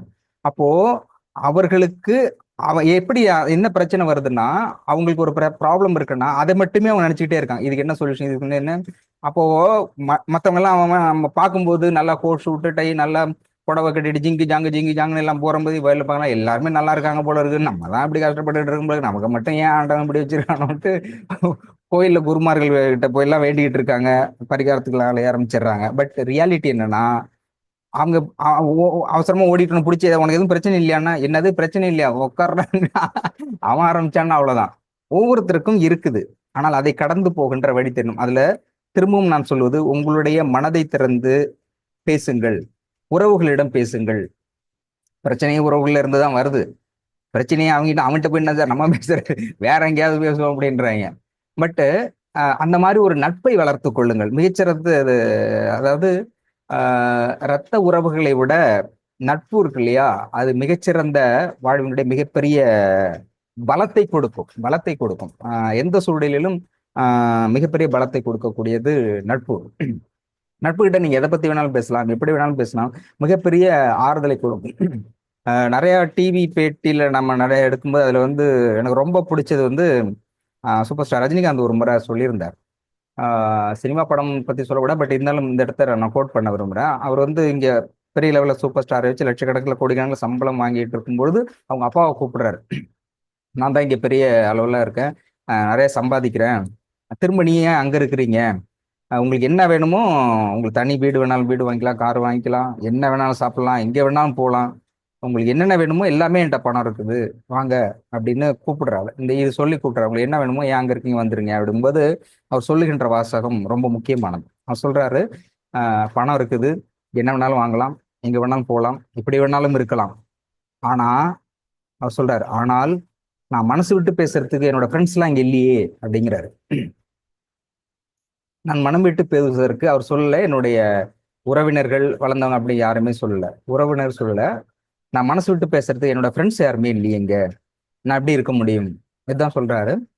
சொல்லிட்டு இல்ல இல்ல, என்னோட ஃப்ரெண்ட்ஸ் இல்லாம இடத்துல இருந்தா அது எனக்கு அந்த அளவுக்கு சாட்டிஸ்ஃபைடா இருக்காது அப்படின்னு ஒதுங்குறாங்க. அவர் போயிடுறாரு. அவர் கடைசி வரைக்கும் அங்கதான் இருக்காரு. அவர் சொன்ன கடைசி வரையும் எங்க அப்பா வரவே இல்லை. ரஜினி சொல்றாரு, எங்க அப்பா வரவே இல்லை. அவர் சொன்ன விஷயம் என்னன்னா, நண்பர்களோடு இருக்கணும், அதுதான் மனசுக்கு ஆறுதலாக இருக்கிறது, அதுதான் வாழ்க்கையாக அவர் நினைக்கிறாரு. ஏறத்தாழ பார்த்தாக்க அதுதான் ரொம்ப முக்கியமானது இருக்கு. நல்லா இருக்கின்ற சூழலிலும் ரொம்ப மோசமான சூழ்நிலையிலும் கூட நண்பர்கள் வந்து மிகப்பெரிய ஆறுதலாக இருப்பார்கள். அப்போ ஒரு சிறந்த நண்பனை தேர்ந்தெடுப்பது அப்படிங்கிறது உங்களுடைய வாழ்வில் மிகப்பெரிய முக்கியமான பங்கு வகிக்கிறது. நம்ம தமிழ்ல சொல்லுவாங்க, உயிர் கொடுப்பான் தோழன். அது என்ன உயிர் கொடுப்பான் தோழன் அப்படின்னா, உயிர் கொடுப்பான் நண்பன் அப்படி, தோழன் நண்பனை விட மிகச்சிறந்த ஆகச்சிறந்த புரிதல் உள்ளவன் தோழன். உயிர் கொடுப்பான் தோழன் அப்படின்னா, நம்ம யாருடனாலும் இருக்கலாம், நாம கூட உயிர் கொடுக்க தயாராக இருக்கலாம். ஆனால் உயிர் கொடுக்கின்ற பொழுது அதற்கு தகுதியுடைய ஒரு நபரை நாம் தேர்வு செய்ய வேண்டும். யாருக்கு வேணாலும் உயிர் கொடுக்கலாம். ஏன்னா நமக்குன்னு சில கடமைகள் இருக்கு, அந்த கடமை நாம் செய்ய வேண்டும், அதுக்காக இருக்கிறோம். ஆனால் அப்படிப்பட்ட ஒருவன் இருக்கின்ற பொழுது அவருக்காக துணிந்தும் உயிர் கொடுக்கலாம். ஏன்னா அவன் இல்லைனாலும் அந்த இடத்தை ஃபில் பண்றதுக்கு நட்புகள் மட்டும்தான் இருக்கும். உறவுகளும் இருக்கிறாங்க, உறவுகள் வந்து அதனால இல்லை ஒதுங்கிட்டன. உறவுகள் இருந்து ஒரு சில பேர் வந்து டீப் அண்ட் டெப்தா ஷேர் பண்ணிக்கிறவங்களும் இருக்கிறாங்க. சில சிஸ்டர், அக்கா தங்கை, அண்ணன் தம்பி, இல்ல தம்பி அக்கா, இந்த மாதிரி இருக்கிறவங்க எல்லாத்தையுமே வருவாங்க. அப்படிப்பட்டவர்களும் கூட சில விஷயங்களை ஷேர் பண்ணிக்க முடியாது, சில ரகசியங்கள் காக்கப்படும் எப்படிப்பட்டவர்கள். ஆனால் நட்பு என்கின்ற வருகின்ற பொழுது நண்பர்களிடம் மனம் விட்டு எல்லாவற்றையும் பேச முடியும், அனைத்தையும் பேச வேண்டும், அனைத்தையும் பேச முடியும். அப்போ சிறந்த நட்புகளை உருவாக்கி கொள்ள வேண்டும். சிறந்த நட்பு சிறந்த வழிகாட்டுதலாக இருக்கும். நான் இப்போ இந்த கவுன்சிலிங்கை பொறுத்து பல முறை பேசுகின்ற பொழுது, மற்றவங்களுக்கு கொடுக்கும் பொழுது கூட அவங்க சொல்றது எல்லாமே நான் அவங்க கான்ஸ்டன்டா கண்டினியூஸ் ஸ்பீச் பேசிட்டு இருப்பாங்க.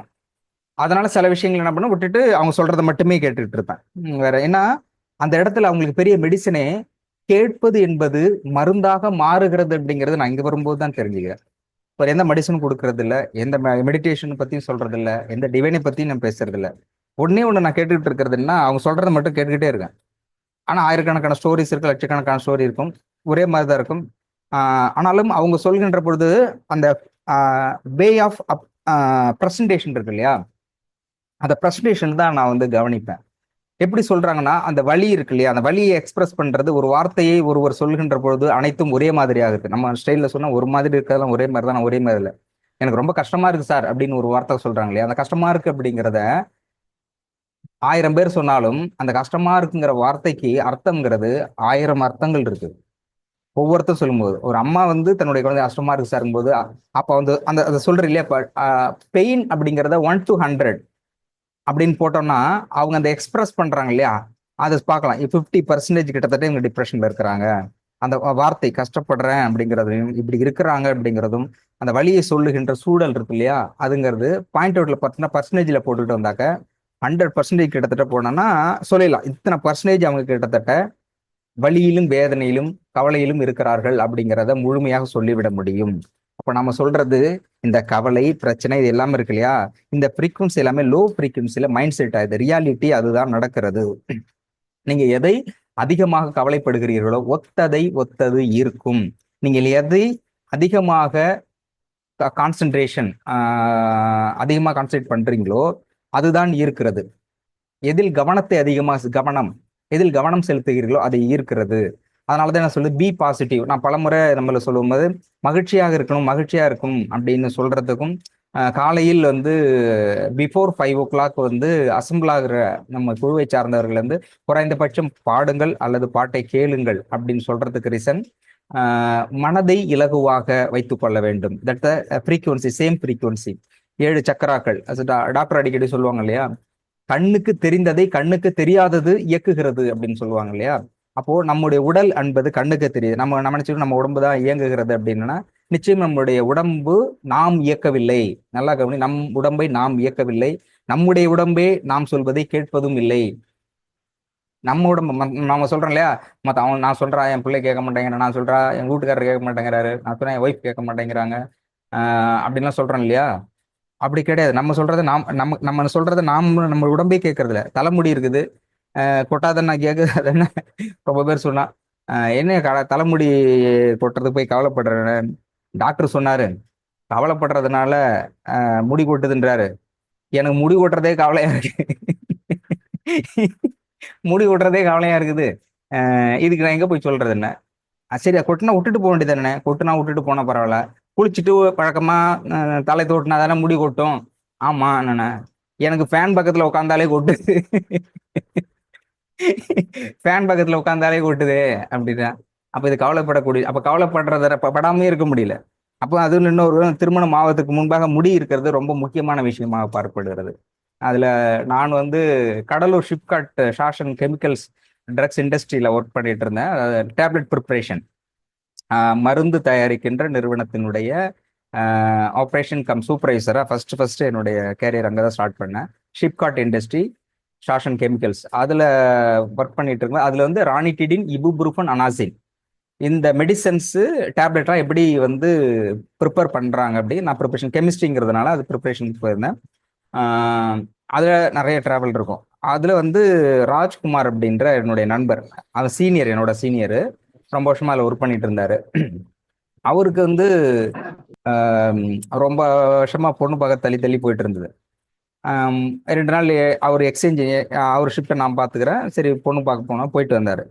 போயிட்டு வந்ததுக்கு பிறகு வந்து சரிடா ஓகே ஆயிடுச்சா சொல்லிட்டாங்களேன்னா, ஏற்கனவே எல்லாமே ஓகே சொல்லி தான் அங்கே போயிருக்கான்.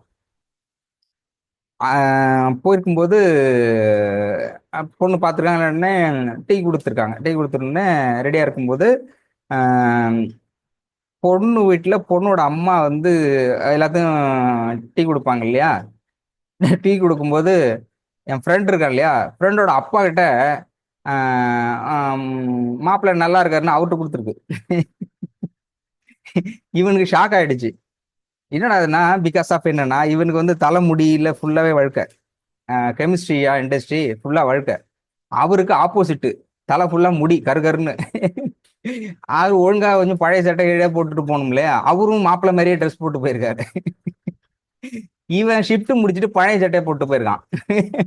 சீக்கிரம் போனோடனே இங்க லேட் ஆயிடுச்சுன்னு பழைய சட்டையை போட்டிருக்கான். சின்னாரி நீங்க போட்டோ எடுத்து பார்த்தா அவரு எங்க இருக்காரு, இவரு வயசான மாதிரி இருக்கான். ஆட்டோமேட்டிக் எல்லாம் தான் நினைப்பாங்க. முதல்ல போட்டோவை பார்க்கும்போது கேட்டிருக்கணும்.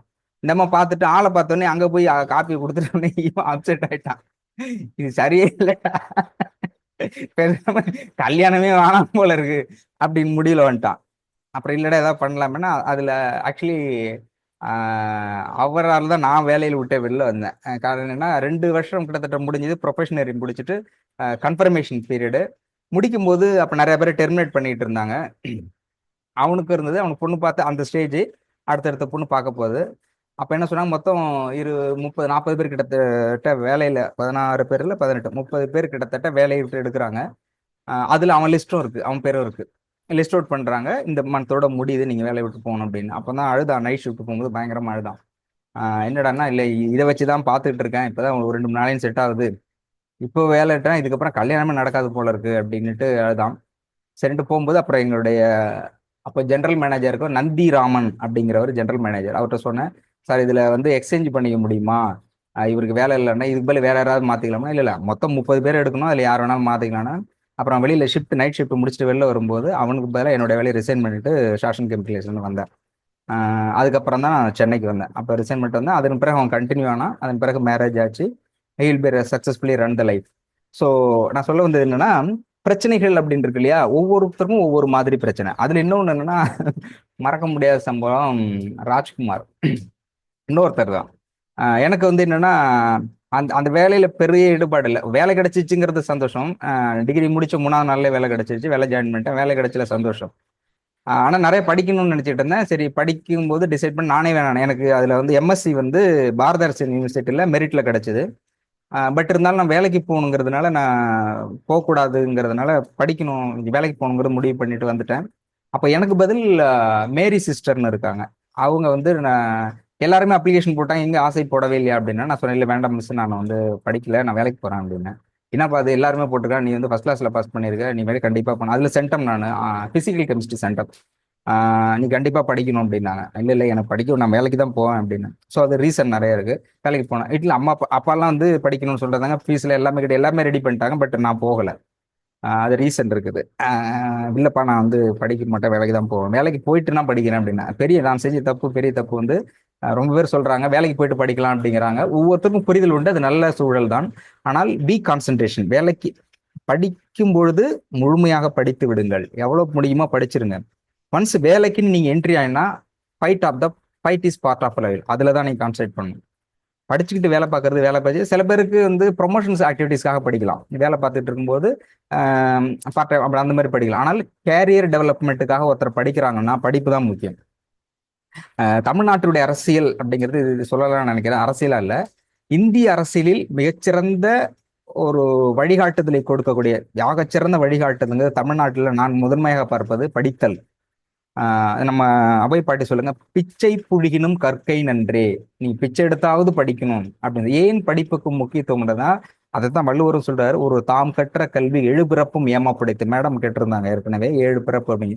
ஏன் 7 பிறப்புன்னு சொல்றாங்க அப்படின்னா, குறைந்தபட்சம் டாக்டர் சொல்லியிருந்தாங்க, ஒருவர் பிறப்பு எடுக்கின்ற பொழுது குறைந்தபட்சம் 7 பிறவிகளில் முக்தி அடைய முடியும் அப்படிங்கிற குறைந்தபட்ச பிறப்பு அப்படிங்கிற டாக்டர் சொல்லியிருந்தாங்க. அஸ் பர் சயின்ஸ் நீங்க எடுத்தீங்கன்னாக்க, டிஎன்ஏ ஆர்என்ஏ இருக்கு. டிஎன்ஏ ஆர்என்ஏ ஸ்ட்ரக்சர்ல அடினைன் தைமன் குவானைன் சைட்டோசைன், இது இந்த ஃபார்மேஷன்ஸ்ல தான் ஏணி மாதிரி வளைஞ்சு வரும். அது என்னன்னா, ஒருவருடைய டிஎன்ஏ ஸ்ட்ரக்சர் அவரிலிருந்து 7 தலைமுறைக்கு கடத்தும். அந்த ஸ்ட்ரக்சருங்கிறது அவருடைய அந்த கேரக்டருங்கிறது அவருடைய 7 தலைமுறைக்கு போகும். அவருடைய 8வது தலைமுறைக்கு அந்த கேரக்டர் வராது, 7 தலைமுறையோட நின்றுவிடும். இப்ப நான் இருக்கேன்னா, என்னுடைய உடம்புல இருக்க கேரக்டர் என்னுடைய 7 ஃபோர் ஃபாதர் இருப்பாங்க, அப்பா தாத்தா, அதுக்கு மேல பாட்டன் கொள்ளுப்பாட்டன், அந்த மாதிரி இருக்குல்ல 7, அவங்களுடைய ஜீன் தான் என்னுடைய உடம்புல இருக்கும். 8வதா இருக்கக்கூடிய என்னுடைய ஃபோர் ஃபாதரோட ஜீன் உடம்புல இருக்காது, 7 தான் கடத்தும். அது ஏன் 7 வச்சிருக்காங்க, இறை ரகசியம் 7 பேரோட நிக்குது, 7 தலைமுறையோட.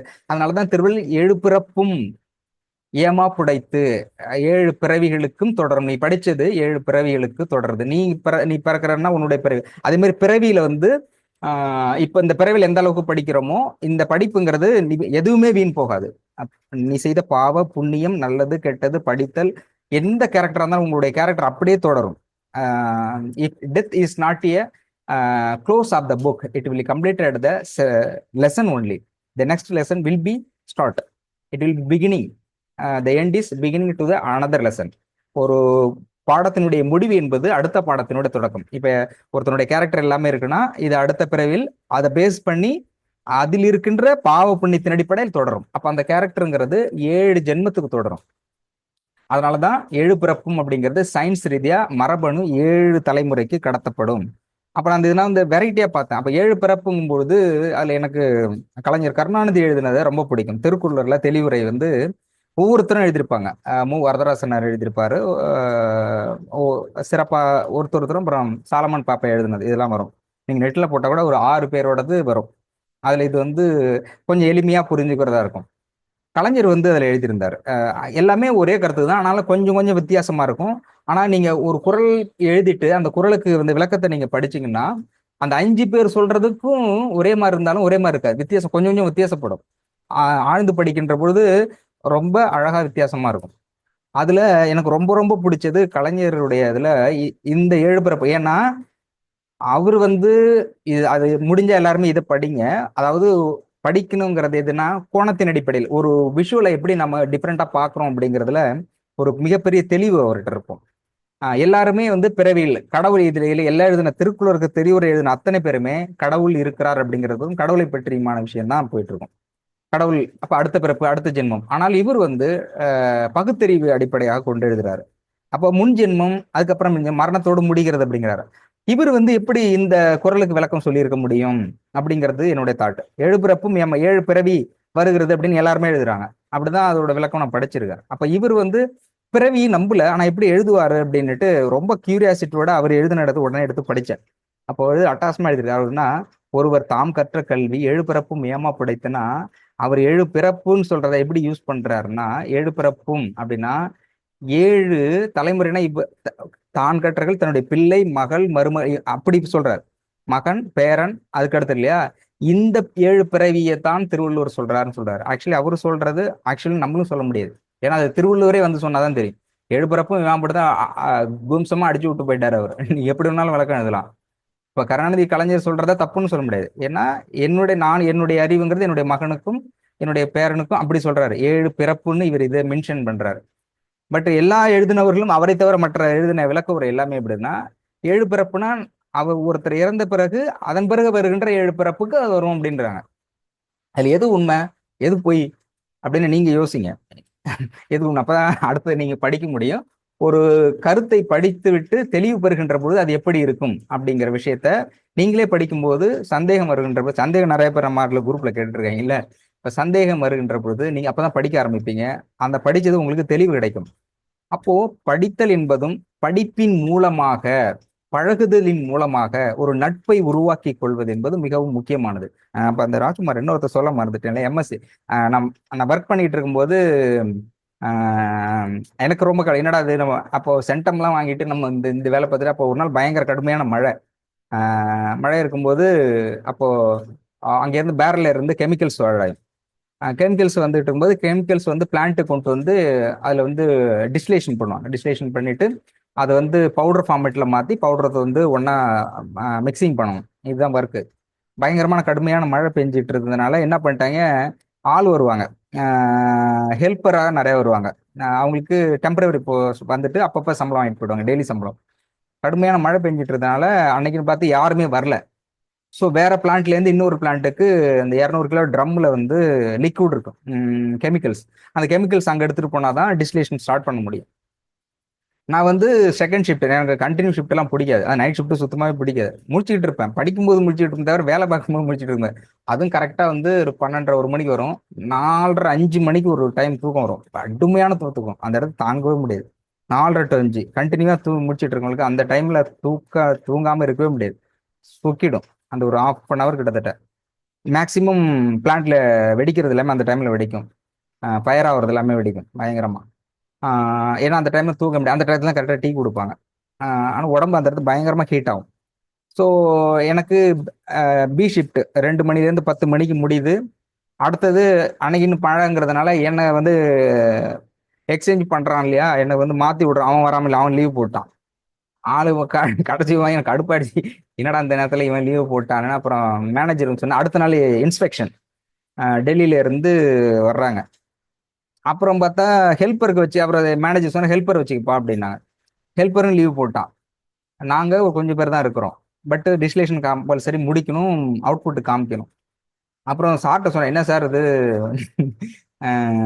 இது மாதிரி வந்திருக்கேன். அவரும் எங்க ஜெனரல் மேனேஜரும் ஒர்க் பண்றாரு. அவர் அவர் காலையில வந்தார் 9 மணிக்கு, அவரும் நிக்கிறாரு.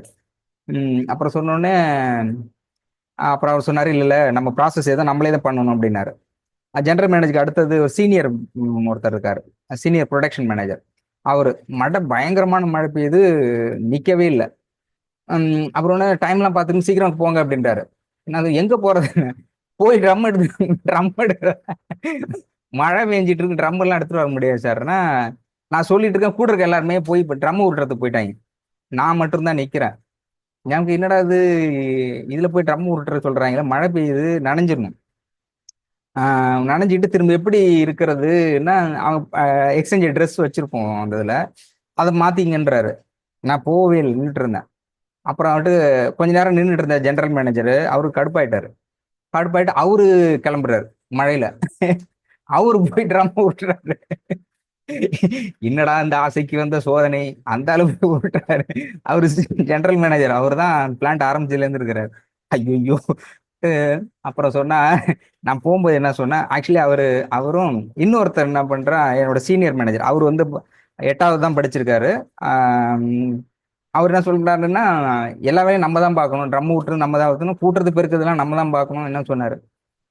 இதெல்லாம் எப்படி நீ இவ்வளவு மோசத்துக்கு இறங்கி போறேன், நாம எங்க படிச்சிருக்கிறோம், என்னடா ட்ரம் விட்டுற சொல்றாங்களேன்னுட்டுனா, அவன் எல்லாம் சொன்னதும் பரவாயில்ல, அவன் என்ன சொன்னா, கூட்டுறது பெருக்கிறது இதை கூட நம்ம தான் பண்ணணும் அப்படின்னா.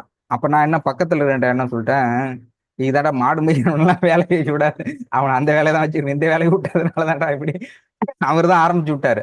அவன் வரலன்னா என்ன சார் நம்மளே பண்ணலான்னு. சரி அவன் போனான்னு அடுத்து ஒண்ணு ஆரம்பிச்சு விட்டதே அவர் தான். நான் கேஷுவலா சொன்னது அவன் போய் மேல வத்தி வச்சுட்டான். இவர் இப்படி சொல்றா சார். எல்லாரும் ட்ரம் ஊட்டிட்டு இருந்தானா, எனக்கு ரொம்ப அப்செட் ஆயிடுச்சு. சரி போயிட்டு ட்ரம் ஊட்டும் போது அது அது அந்த வெயிட்டா அது பண்றவங்க பண்ணுவோம், நம்ம ஒத்து வராதா. சரின்னு உருட்டும் போது போயிடுது, எழுச்சி நிறுத்தி சுத்தி விடணும். சுத்தி விடும்போது என்னோட கை வந்து இன்னொரு ட்ரம்ல நடுவுல போய் மாட்டி பயங்கர அடிப்பட்ட ரத்தம் வந்துச்சு. ரொம்ப அப்செட்டா இருக்கும்போது அப்ப சொன்னேன், ரொம்ப வெளில கொஞ்சம் ஓரமா நின்று, மழை இருக்கு அந்த இதுல நனைஞ்சிட்டு நின்று இருந்தேன்னா, அப்ப ஃப்ரெண்டு தான் ராஜ்குமார் தான். ஏன்டா அப்செட்டா இருக்கானா, இல்லடா சொன்னேன், நான் பிஎஸ்சி கம்ப்ளீட்டட், அதுலயும் வந்து சென்டம் வாங்கியிருக்கேன், ஃபர்ஸ்ட் கிளாஸ்ல பாஸ் பண்ணியிருக்கேன். நான் ஒரு எய்ம் வச்சுக்கிட்டு இப்படிலாம் இருக்கேன். நான் நினைச்சேன் வேலைக்கு போனா சரி 8 மணி நேரத்துல விட்டுருவாங்க, இப்படி படிச்சுலாம் நான் இப்படி பண்ணேன், இவங்க என்னடா போட்டு தாளிச்சு எடுக்கிறேன், வீட்டை எப்படா விடுவாங்கன்னு நினைச்சிட்டு இருக்கேன். ஷிஃப்ட் இருக்கான், போய் படுத்தாக்க எழுந்திருக்கவே முடியாது, அடுத்த நாள் வேலைக்கு தான் எழுந்திருக்க முடியும். இதுல எங்கடா படிக்கவே முடியல, நான் நினைச்சிட்டு வந்து நடக்கிறது ஒண்ணா இருக்கேடா அப்படின்னோடனே, அது ஏன் கவலைப்படுறேன், இல்லை பேசாம படிச்சிருக்கலாம் போட்டு, நான் பிஎஸ்சி, நான் சொன்னேன் நான் பிஎஸ்சி ஃபர்ஸ்ட் கிளாஸ் அப்படின்னா. அப்புறம் அவன் சொன்னான், நான் என்ன படிச்சதுன்னு தெரியுமாண்ணா, நான் எம்எஸ்சி கோல்டு மெடலிஸ்ட்னா. எம்எஸ்சி கோல்டு மெடலிஸ்ட், எதுக்கடா இங்க ட்ரம் விட்டுட்டு இருக்க நீ, என்னன்னா நானும் உடனே மாதிரி தான்டா வந்தேன். சரி ஒரு 3 மாசத்துல முடிச்சுட்டு வேற எங்கேயா வேலை கிடைச்சா ஷிஃப்ட் ஆகலான்னு பார்த்தா, அது 3 மாசங்கிறது 1.5 வருஷம் கிட்டத்தட்ட மேல ஆகுது. இல்லை எம்எஸ்சி நான் முடிச்சிருக்கேன், நான் எம்பில் முடிக்கணும்டா போட்டிருக்கேன் போயிடணும் அப்படின்னா. அப்புறம் பார்த்தேன், நம்மளை விட பயங்கரமானவங்களாம் வேலை பார்த்துட்டு இருக்கான் போல இருக்கு. நம்ம பிஎஸ்சி தான், அதே மாதிரி எம்பில் முடிச்சவங்க சீனியர், அவன்லாம் விட்டுறான். பார்த்தா பெரிய பெரிய ஆள்லாம் விட்டுட்டு இருக்கான். படிப்புல அவனை விட நம்ம கம்மியா தான் இருக்கான். விட்டுறது தப்பு இல்லை, விட்டுறோம் அப்படின்னு விட்டுற. எப்பன்னா புரிதல் அப்படிங்கிறது நீங்க வெளியில இருந்து பாக்குறத விட களத்துல இறங்கும் போது தெரியும். நம்மை விட உயர்ந்தவர்களாகவும் நம்ம நம்ம நம்ம கவலைகள் பெருசா இருக்குன்னு நினைக்கிறோம் இல்லையா, இதை விட அதிகமாக பாதிக்கப்பட்டவர்களும், ஆகச் சிறந்தவர்களும், சிறந்த படித்தவர்களும், அனுபவம் உள்ளவர்களும், இல்ல பொருளாதாரத்தில் உயர்ந்தவர்களும், எல்லாருமே வந்து நம்மளோட உயர்ந்தவர்கள் இருப்போம், நம்மளோட அதிகமான கஷ்டத்தில் இருப்பாங்க. அதுக்கப்புறம் பிறகுதான் எல்லாத்தையும் சேர்த்துதான் அந்த போஸ்டிங் ரிசைன் பண்ணிட்டு, அதுக்கப்புறம் தான் சென்னை வந்து சிஎல்ஆர்ஐல சென்ட்ரல் அந்த ரிசர்ச் இன்ஸ்டியூட், அதுல இருந்து அண்ணா இன்ஸ்டியூட் ஒவ்வொரு அப்படி மாறினேன். என்னோட எஜுகேஷனும் அதுவும் மாறினது. பட் எல்லா காலகட்டத்திலும் நான் அங்கிருந்து கற்றுக்கொண்ட விஷயங்கள் நிறைய. ஏன் ஜிக்ஜாக்கா மாறிட்டேன் எனக்கே கவலை இருக்கும். நான் வந்து அதுல கெமிஸ்ட்ரியில வந்து அதுல அடுத்த சீனியர் போஸ்டிங் அவர் ஜெனரல் மேனேஜரே சொன்னார் ஒரு கட்டத்துல, உனக்கு இந்த போஸ்டிங் லாய்க்கப்படாது, நீ என்ன அடிக்க எப்ப பார்த்தாலும் படிச்சுட்டு இருப்பேன், லீவ் எழுதிட்டு இருப்பேன், அது மாதிரி அதனால படிச்சுட்டு இந்த வேலையும் கொடுத்துருவாங்க, அந்த எழுதுற மெயின்டைன் ஒர்க்கையும் கொடுத்துருவாங்க, 2 வேலையும் அதிகமாயிடுச்சு. ஏற்கனவே சொன்ன மாதிரி படிச்சு முடிச்சா வேலை கிடைக்கும், இல்லை நல்லா வேலை பார்த்தா நிறைய சம்பளம் கொடுப்பான்னு நினைச்சுக்கிட்டு வேலை பார்த்தா கடைசியில வேலை மட்டும்தான் நிறைய கொடுப்பாங்க, சம்பளம் அப்படியே இருக்குங்கிற மாதிரி. சம்பளம் அப்படியே தான் இருக்கு, இது டபுள் ஷீட்டா போட்டுருவாங்க. வேலையும் பார்த்துட்டு இருப்பேன், இந்த இந்த மெயின்டெனன்ஸ் ஒர்க்கு, அக்கௌண்ட்ஸ் ஒர்க்கு, அப்புறம் இன்னும் நல்லா வேற ஹேண்ட் ரைட்டிங் ஆடா இருக்குமா, அதுக்காக வேற கொடுத்துருவான். பக்கத்துல இருக்க பிளான்ட் எல்லாம் கொடுத்துறான். நல்லா எழுதுறப்ப அந்தாப்பான்னு அவாய்ட் பண்ண முடியாது, ஏன்னா நல்லா எழுதுறேன்னு வேற சொல்லிட்டாங்க. அதனால அதையும் எழுத வேண்டியதா இருக்கும். வேலை நிறைய போயிட்டே இருந்தது. பட் அதுக்கான ரெமுனரேஷன் தாண்டி எனக்கு படிப்பதை தாண்டி ஒரு விஷயமா படிக்கிறதோட ஒரு வேலையா இருந்தா நல்லா இருக்குமே அப்படிங்கும் போது இல்ல. அப்ப அது போல அவன் கேட்டான். அப்ப அவனுக்கு மேரேஜ் நடக்கணுமே அப்படிங்கிறதுனால ரிசைன் பண்ணிட்டு வெளில வந்தேன். நான் எதுக்காக சொல்ல வரேன்னா, நம்ம இருக்கின்ற சூழலில் நம்மை புரிந்து கொண்டு அதே சூழலில் நம்மை விட மோசமானவர்களும் இருந்து கொண்டு இருக்கிறார்கள், அவர்களும் வாழ்ந்து கொண்டு இருக்கிறார்கள். குறைந்தபட்ச படிப்பினையை கற்றுக்கொள்வதை, அனுபவத்தை அவர்களிடமிருந்து கற்றுக்கொள்ள வேண்டும் அப்படிங்கிறது தான் என்னுடைய விஷயம். ஸோ ஓவராலா இன்னைக்கு சொன்னது, நான் வந்து பிகின்லேருந்து சொன்னது, நிறைய பேர் கவுன்சிலிங் நம்முடைய நிறைய பேர் வருகிறாங்க. பெருமதிப்போடு அன்போடும் நன்றியோடும் தெரிவித்துக் கொள்வது பெரும்பாலானவர்கள் பெண்களாக இருக்கிறார்கள். 95%, 99.9 99.3% பெண்களாக இருக்கிறார்கள். அவர்களுக்கு நான் பல தடவை கிறிஸ்டல் குரூப்ல சொல்றது என்னன்னா, இந்த இதுல எதை கத்துக்கிறீங்க, இது எல்லாத்தையும் தாண்டி ஆறுதல், மற்றவர்களை ஆறுதல் படுத்தக்கூடிய வார்த்தைகளை கற்றுக்கொள்ளுங்கள், ஆறுதல் தரக்கூடிய பேச்சை கற்றுக்கொள்ளுங்கள். பேச்சு என்பது மிகப்பெரிய கலை, மிகப்பெரிய கலை. மனித குலத்தை, அதாவது உயிரினங்களில், விலங்குகளில் மிகச்சிறந்தது பேச்சை மிகச்சிறந்ததில் கையாளுகின்ற கலையை கற்றவன் தான் மிகப்பெரிய மனிதன். அடுத்த தலைமுறைக்கு தன்னுடைய அனுபவத்தையும் கல்வியையும் பகிர்ந்து கொள்ளக்கூடிய வாய்ப்பை மற்றவர்களுக்கு வழங்கக்கூடிய இடத்தில் தான் மனிதனுக்கு. அதனாலதான் மனிதன் மிகச்சிறந்தவர்களாக, உயிரினங்களின் மிகச்சிறந்ததாக கருதப்படுகிறார். ஏன்னா மற்ற விலங்குகளும் பேசும், சிரிக்கும், லீடர்ஷிப் குவாலிட்டி மெயின்டைன் பண்ணும். ஒரு எல்லா உயிரினங்களிலும் தன்னுடைய குழந்தையை அந்த தாய் வந்து அன்போடும் பாசத்தோடும், உயிரை விட அதிகம் உயிரை கொடுத்தும் காக்கின்ற விலங்குகள் நிறைய இருக்கு. எல்லாமே மனித கேரக்டருக்கு தகுந்த மாதிரி எல்லா உயிரினங்களும் இருக்கு. ஆனால் மனிதருக்கு சிறப்பு அப்படின்னு நான் கருதுவது, தன்னுடைய அனுபவத்தை மற்றவர்களோடு பகிர்ந்து கொள்ளுங்கள். அதில் மிகவும் முக்கியமானது ஆறுதல் என்பதை நான் அடிக்கடி பார்க்கிறேன். ஏன்னா ஒரு காலகட்டத்தில் கல்லூரி, எனக்கு இந்த யங் ஏஜ் அப்படின்னு சொல்றதுங்கிறது, கல்லூரி காலகட்டத்தை தாண்டி ஒருவர் சுயமாக சம்பாதிக்கிறதிலிருந்து பிரச்சனைகளையும் கவலைகளையும் உணரத் தொடங்குகிறார்கள். அல்லது பிரச்சனை எப்போதும் இருந்தாலும் கூட பெற்றோர்களுடைய நிலையில் படிக்கின்ற காலம் வரை அப்படி இருக்காங்க. சிலர் படிக்கிறதே கஷ்டமா இருக்கலாம். பட் 99% படிக்கின்ற காலம் they are feel very happy. எப்போ வந்து ஆஃபீஸ்ன்னு ஒரு என்ட்ரி, பணம்னு சம்பாதிக்க ஆரம்பிக்குது, அப்பதான் விளையாட ஆரம்பிக்குது. அதை எப்படி ஹேண்டில் பண்றது, பிரச்சனை அப்படி எப்படி போகும்போது மேரேஜ், அப்படிங்கும்போது குழந்தை, அப்படியே போகும்போது பிரச்சனைகளோட மனிதன் வாழணும். அப்ப பிரச்சனைகள் இல்லாத ஆளே கிடையாது, கவலைகள் இல்லாத மனிதர்களே கிடையாது, கவலைகள் இல்லாத மனிதர்கள் மகிழ்ச்சியாகவும் இருந்தது இல்லை. அப்போ நாம இதுல தெரிந்து கொள்ள வேண்டியதும் கற்றுக்கொள்ள வேண்டியதும் அது இருக்குது. அது கலையாக மாற்றிருக்கோம். அதை எப்படி கற்றுக்கொள்வது, அது பிரச்சனை, if sit and realise and think analysis about that the problem, definitely you can find out the solutions. Because of ஏதாவது ஒரு பிரச்சனை சொல்யூஷன் இருந்தே தான் தீரும், அப்படியே கடந்து விடாது. அப்போ ஒரு பிரச்சனை உட்காந்து எழுதி பாருங்க. எழுதி பார்க்கறத, படிக்கிறது, எழுதுறது பலமுறை வலியுறுத்துறதுக்கு என்ன காரணம்னு சொன்னாக்க, இன்றைய தலைமுறை அப்படிங்கிறது நம்ம எல்லாத்தையும் பார்க்குறோம் இல்லையா. இப்போ ரொபாட்டிக் ஸ்டைல்ஸ் வரைக்கும் வந்தாச்சு, மாடர்ன் சயின்ஸ் வரைக்கும், கிட்டத்தட்ட டெக்னாலஜி பீப்புள் நிறைய வந்து, ஐடி வந்ததுக்கப்புறம் totally based on the IT, கம்ப்யூட்டரை பேஸ் பண்ணி தான் அந்த மக்கள் வளர்றாங்க. எல்லாமே அப்படிதான் போறாங்க. இந்த கணினி யுகம் என்பது எப்படி ஒருத்தருக்கு கற்றுக் கொடுத்துட்டு இருக்குனாக, எப்படி எளிதில் மற்றவர்களை ஏமாற்றலாம் என்பதைத்தான் அதிகமாக கற்றுக் கொடுப்பதாக நான் உணர்கிறேன். எந்த அளவுக்கு டெக்னிக்கலை வச்சு எந்த அளவுக்கு ஒருத்தர் போட்டிருந்தாரு, ஒரு ஒரு கீ சம் இதெல்லாம் இருக்குது, திங்ஸ் எல்லாம் இருக்கு. அந்த திங்ஸ் வந்து 100 ரூபாய் 200 ரூபாய், அதிகபட்சம் 1000 ரூபாய்க்குள்ள வாங்குற அந்த திங்ஸை வந்து 10,000 ரூபாய்க்கு விற்க முடியும் அப்படின்னு சேலஞ்ச் பண்ணி வித்து கோடீஸ்வரனா இருக்கிறாரு சொல்றாங்க. அப்போ அதை வந்து பெருமையாக சொல்கின்ற பொழுது அடிப்படை லாஜிக் இருக்கு இல்லையா, அதாவது மாரல், ஒரு எத்திக் வேல்யூ இருக்கு இல்லையா, அதில் எப்படியாவது சம்பாதிச்சணும், எவ்வளவு வேணாலும் சம்பாதிக்கணும். இதை நோக்கி தான் இந்த சமூகம், டெக்னாலஜி அதிகமாக பயன்படுத்தப்படுகிறது. எளிதில் மற்ற நான் ஏமாத்துறேன், நீ ஏமாற்றுறது வந்து ஒரு கலையாகவே மாறிடுச்சு. அப்போ அதிலிருந்து விடுபட்டு தப்பிக்கிறது கஷ்டம், நல்லவனா இருக்கிறது ரொம்ப ரொம்ப கஷ்டம். அப்போ இந்த படிக்கிறதும் அப்படிஎன்பதும் ஆறுதலான வார்த்தைகளையும் பேசுதலையும் ஒரு மிகப்பெரிய கலை. ஒன்றும் இல்லை, இப்போ தமிழ்நாட்டில் பெரிய எக்ஸாம்பிள்னா திராவிட கட்சிகள் அப்படிங்கிற, திராவிடம் ரொம்ப பேர் ஒரு கொஸ்டின் கூட போயிட்டோம், ஆரியம் திராவிடம்ங்கிறது, நம்ம அரசியலுக்கு போக வேண்டாம். இது வந்து ஆட்சிக்கு வந்தது பெரியார் திக தொடங்கி திராவிட முன்னேற்ற கழகமா எல்லாத்துக்கும் தெரிஞ்ச விஷயங்கிறதுனால சொல்றேன். கொண்டுட்டு வந்ததுங்கிறது முழுக்க முழுக்க பேச்சுக்கலையின் அடிப்படையாகவே ஆட்சியே பிடிக்கிறார்கள். பாருங்க, நம்ம வந்து ஒரு வீட்டை மெயின்டைன் பண்றதுக்கு நம்முடைய பிரச்சனையை நம்ம மெயின்டைன் பண்றதே கஷ்டப்படுறோம். ஆனால் நமக்கு கண்ணுக்கு தெரிந்த தமிழக வரலாறு, அரசியல் வரலாறு என்பது பேச்சை மட்டுமே மூலதனமாக வைத்து ஆட்சியை பிடித்திருக்கிறார்கள். ஆனா பேசிக்கிட்டே போறதுன்னு இல்லை, செயலிலும் இருக்கிறார்கள். அப்போ மக்களுக்கு தேவையானது, மக்கள் விரும்பக்கூடியது, மக்கள் கவலைகளை போக்கக்கூடியதற்கான சொல்யூஷன் ஒன்று இருக்கிறது. அதை அடிப்படையாக கொண்டு அதை சிறப்பாக கையாண்டு அவர்களுக்கு அந்த சொல்யூஷன் தீர்வுகளை கொடுக்கின்ற பொழுது மக்கள் அவர்களுக்கு பேராதரவை அளிக்க தயாராக இருக்கிறார்கள். உங்களை ஆட்சி கட்டிலும் அமர வைப்பதற்கு தயாராக இருக்கிறார்கள் என்பதனை ஏறத்தாழ 50 ஆண்டுகளுக்கு மேலாக தமிழ்நாடு நிரூபித்துக் கொண்டிருக்கிறது. Think about a different view of this category or the politics. இதிலேருந்து நாம் எடுத்துக்கிறது அப்படின்னாக்க ஒரு 6 கோடி 8 கோடி பேர் இருக்கக்கூடிய தமிழ்நாட்டில் ஒரு மாநிலத்தில் ஒரு முதலமைச்சராக உன்னை கொண்டு வந்தோன்னா மிகச்சிறந்த அளவில் வார்த்தைகளை கையாண்டு மக்களுடைய பிரச்சனை புரிந்து கொண்டு அவர்களுக்கு தீர்வை கொடுக்கக்கூடிய கலையை நீங்கள் கற்றுக்கொண்டால் உங்களை முதலமைச்சராக்குவதற்கும் தயாராக இருக்கிறார்கள். பிரைம் மினிஸ்டரும் அப்படிதான். பிரைம் மினிஸ்டர் எல்லாமே பேச்சுக்கலையை சிறந்ததாக பயன்படுத்தக்கூடியவர்கள் உலக அளவில் யாராக இருந்தாலும் டைமிங் சென்ஸோட. அப்போ பேசும் கலை என்பது மிகச்சிறந்தது.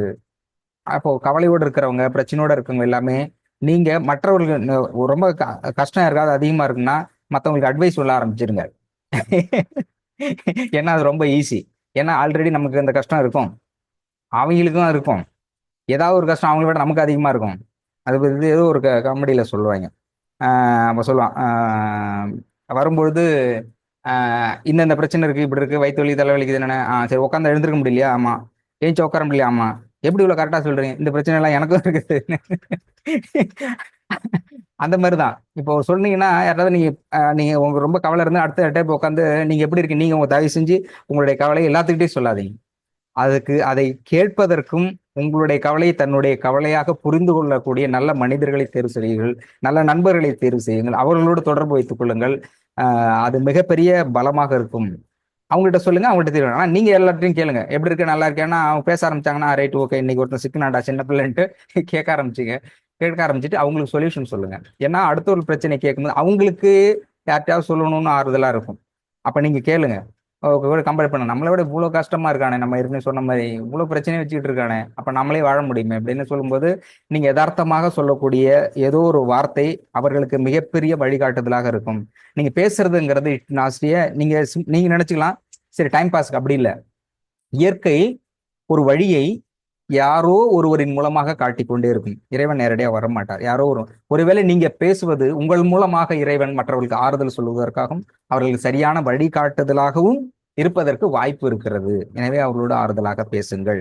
அதுல அப்படிதான் கண்ணதாசனுடைய எழுதிய பாடல் கேட்டுதான் வாலி அவர்கள் இங்கிருந்து திரைப்பட படத்துக்கே வர வேண்டாம், சரி அதுக்கு இப்ப இருக்கிறதுக்கே செத்தே போயிடலாமே அப்படின்னு நினைச்சிட்டு இங்க பாட்டு எழுதி எந்த பாட்டுமே சக்சஸ் ஆகல, சாப்பாட்டே கஷ்டம், சரி அங்கே போயிடலாம், வீட்டுக்கு போனால் கௌரவமாக இருக்காது, இங்கே போய் சாதிக்கு போகிறோன்னு வந்துட்டோம் அப்படின்னு சொல்லும்போது ட்ரெயின் ட்ராக்ல போகும்போது தான் உனக்கும் கீழே உள்ள கொடி நினைத்து பார்த்து நிம்மதி நாடு அந்த பாட்டை கேட்டுக்கிட்டே போகும்போது அப்போ ஒரு புரியுது, சரி அப்போ நம்மளை விட கஷ்டப்படுறோம் நிறைய பேர் இருக்காங்களே, அப்புறம் நம்ம வாழக்கூடாதுன்னு சொல்லிட்டு அதுக்கப்புறம் யூட்டர்ன் போட்டு கண்ணதாசனுக்கே ஆப்போசிட்ல வராரு. ஆப்போசிட்னா இருவரும் சம அளவிற்கு மதிக்கக்கூடிய மிகச்சிறந்த கவிஞராக வராரு.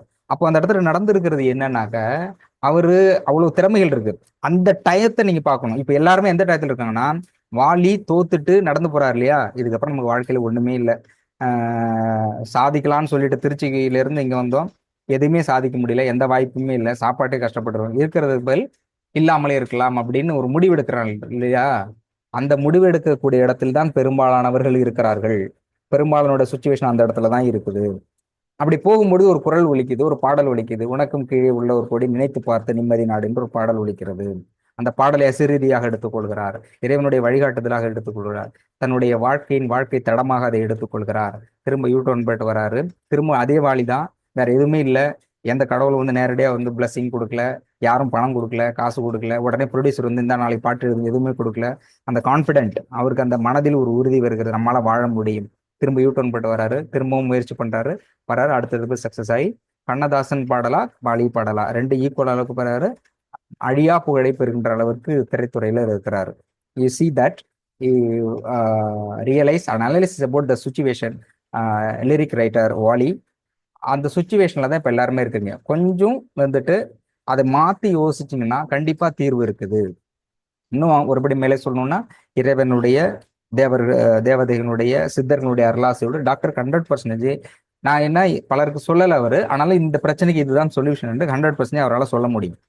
டிசீஸுக்கும் சரி, ஃபினான்ஷியல் ப்ராப்ளத்துக்கும் சரி, அண்டு ரிலேஷன்ஷிப் ப்ராப்ளத்துக்கும் 100% அவரால் சொல்ல முடியும். ஆனால் சொல்லக்கூடாது. ஏன்னா அந்த ஏற்கனவே நீங்கள் அனுபவிக்க வேண்டும் இந்த விஷயத்தை, இந்த வேதனையை வழியை கொடுத்து அதை 102 அனுபவித்தே தீர வேண்டும் அப்படிங்கும்போது 110 அந்த 10% அனுப்பணும். 10% இங்க வந்த பிறகு 10% அட்லீஸ்ட் 1%ஆவது அனுபவிக்கணும் அப்படிங்கிற ஒரு சூழல் இருக்கும்போது அதை அவரால் அவாய்ட் பண்ண முடியாது. அந்த 1%ஆவது அனுபவிச்சு ஆகணும். அப்படி இருக்கும்பொழுது அதற்காக தான் வெயிட்டிங்கை தவிர இந்த பிரச்சனை இதுதான் சொல்யூஷன் 100% சொல்ல முடியும். ஒருவேளை டைரக்டா சொன்னாலும் உங்களுடைய சூழல் அதை ஏற்றுக்கொள்ளாது. அந்த பக்குவம் வருகின்ற பொழுது கரெக்டாக கொடுக்க முடியும். அதனால 100% நான் தெளிவாக சொல்லுறேன். மற்றவர்களுக்கு எக்ஸாஜரேஷனாகவும் சொல்லலை. நான் ஏற்கனவே சொல்ல என்னுடைய வாழ்க்கையில் நான் கடைபிடிக்கக்கூடிய ஆகச்சிறந்த நிறைய கேரக்டர்ல நான் எனக்கு பிடிச்ச கேரக்டர் நான் உண்மை எப்போதும் சொல்லி கொண்டிருப்பேன். அது எவ்வளவு பிரச்சனைகள் வந்தாலும், அதனால எதை சந்தித்தாலும் நான் அதனால நல்லது கெட்டது எல்லாமே இருந்தாலும் கூட நான் அதை தொடர்ச்சியாக கடைபிடித்து கொண்டிருக்கிறேன். அதனால அந்த அடிப்படையில சொல்றேன். சில சில பேர் இவர் இல்ல 199% நம்பிக்கையின் அடிப்படையில் வராங்க, அது உணர்கிறார்கள்.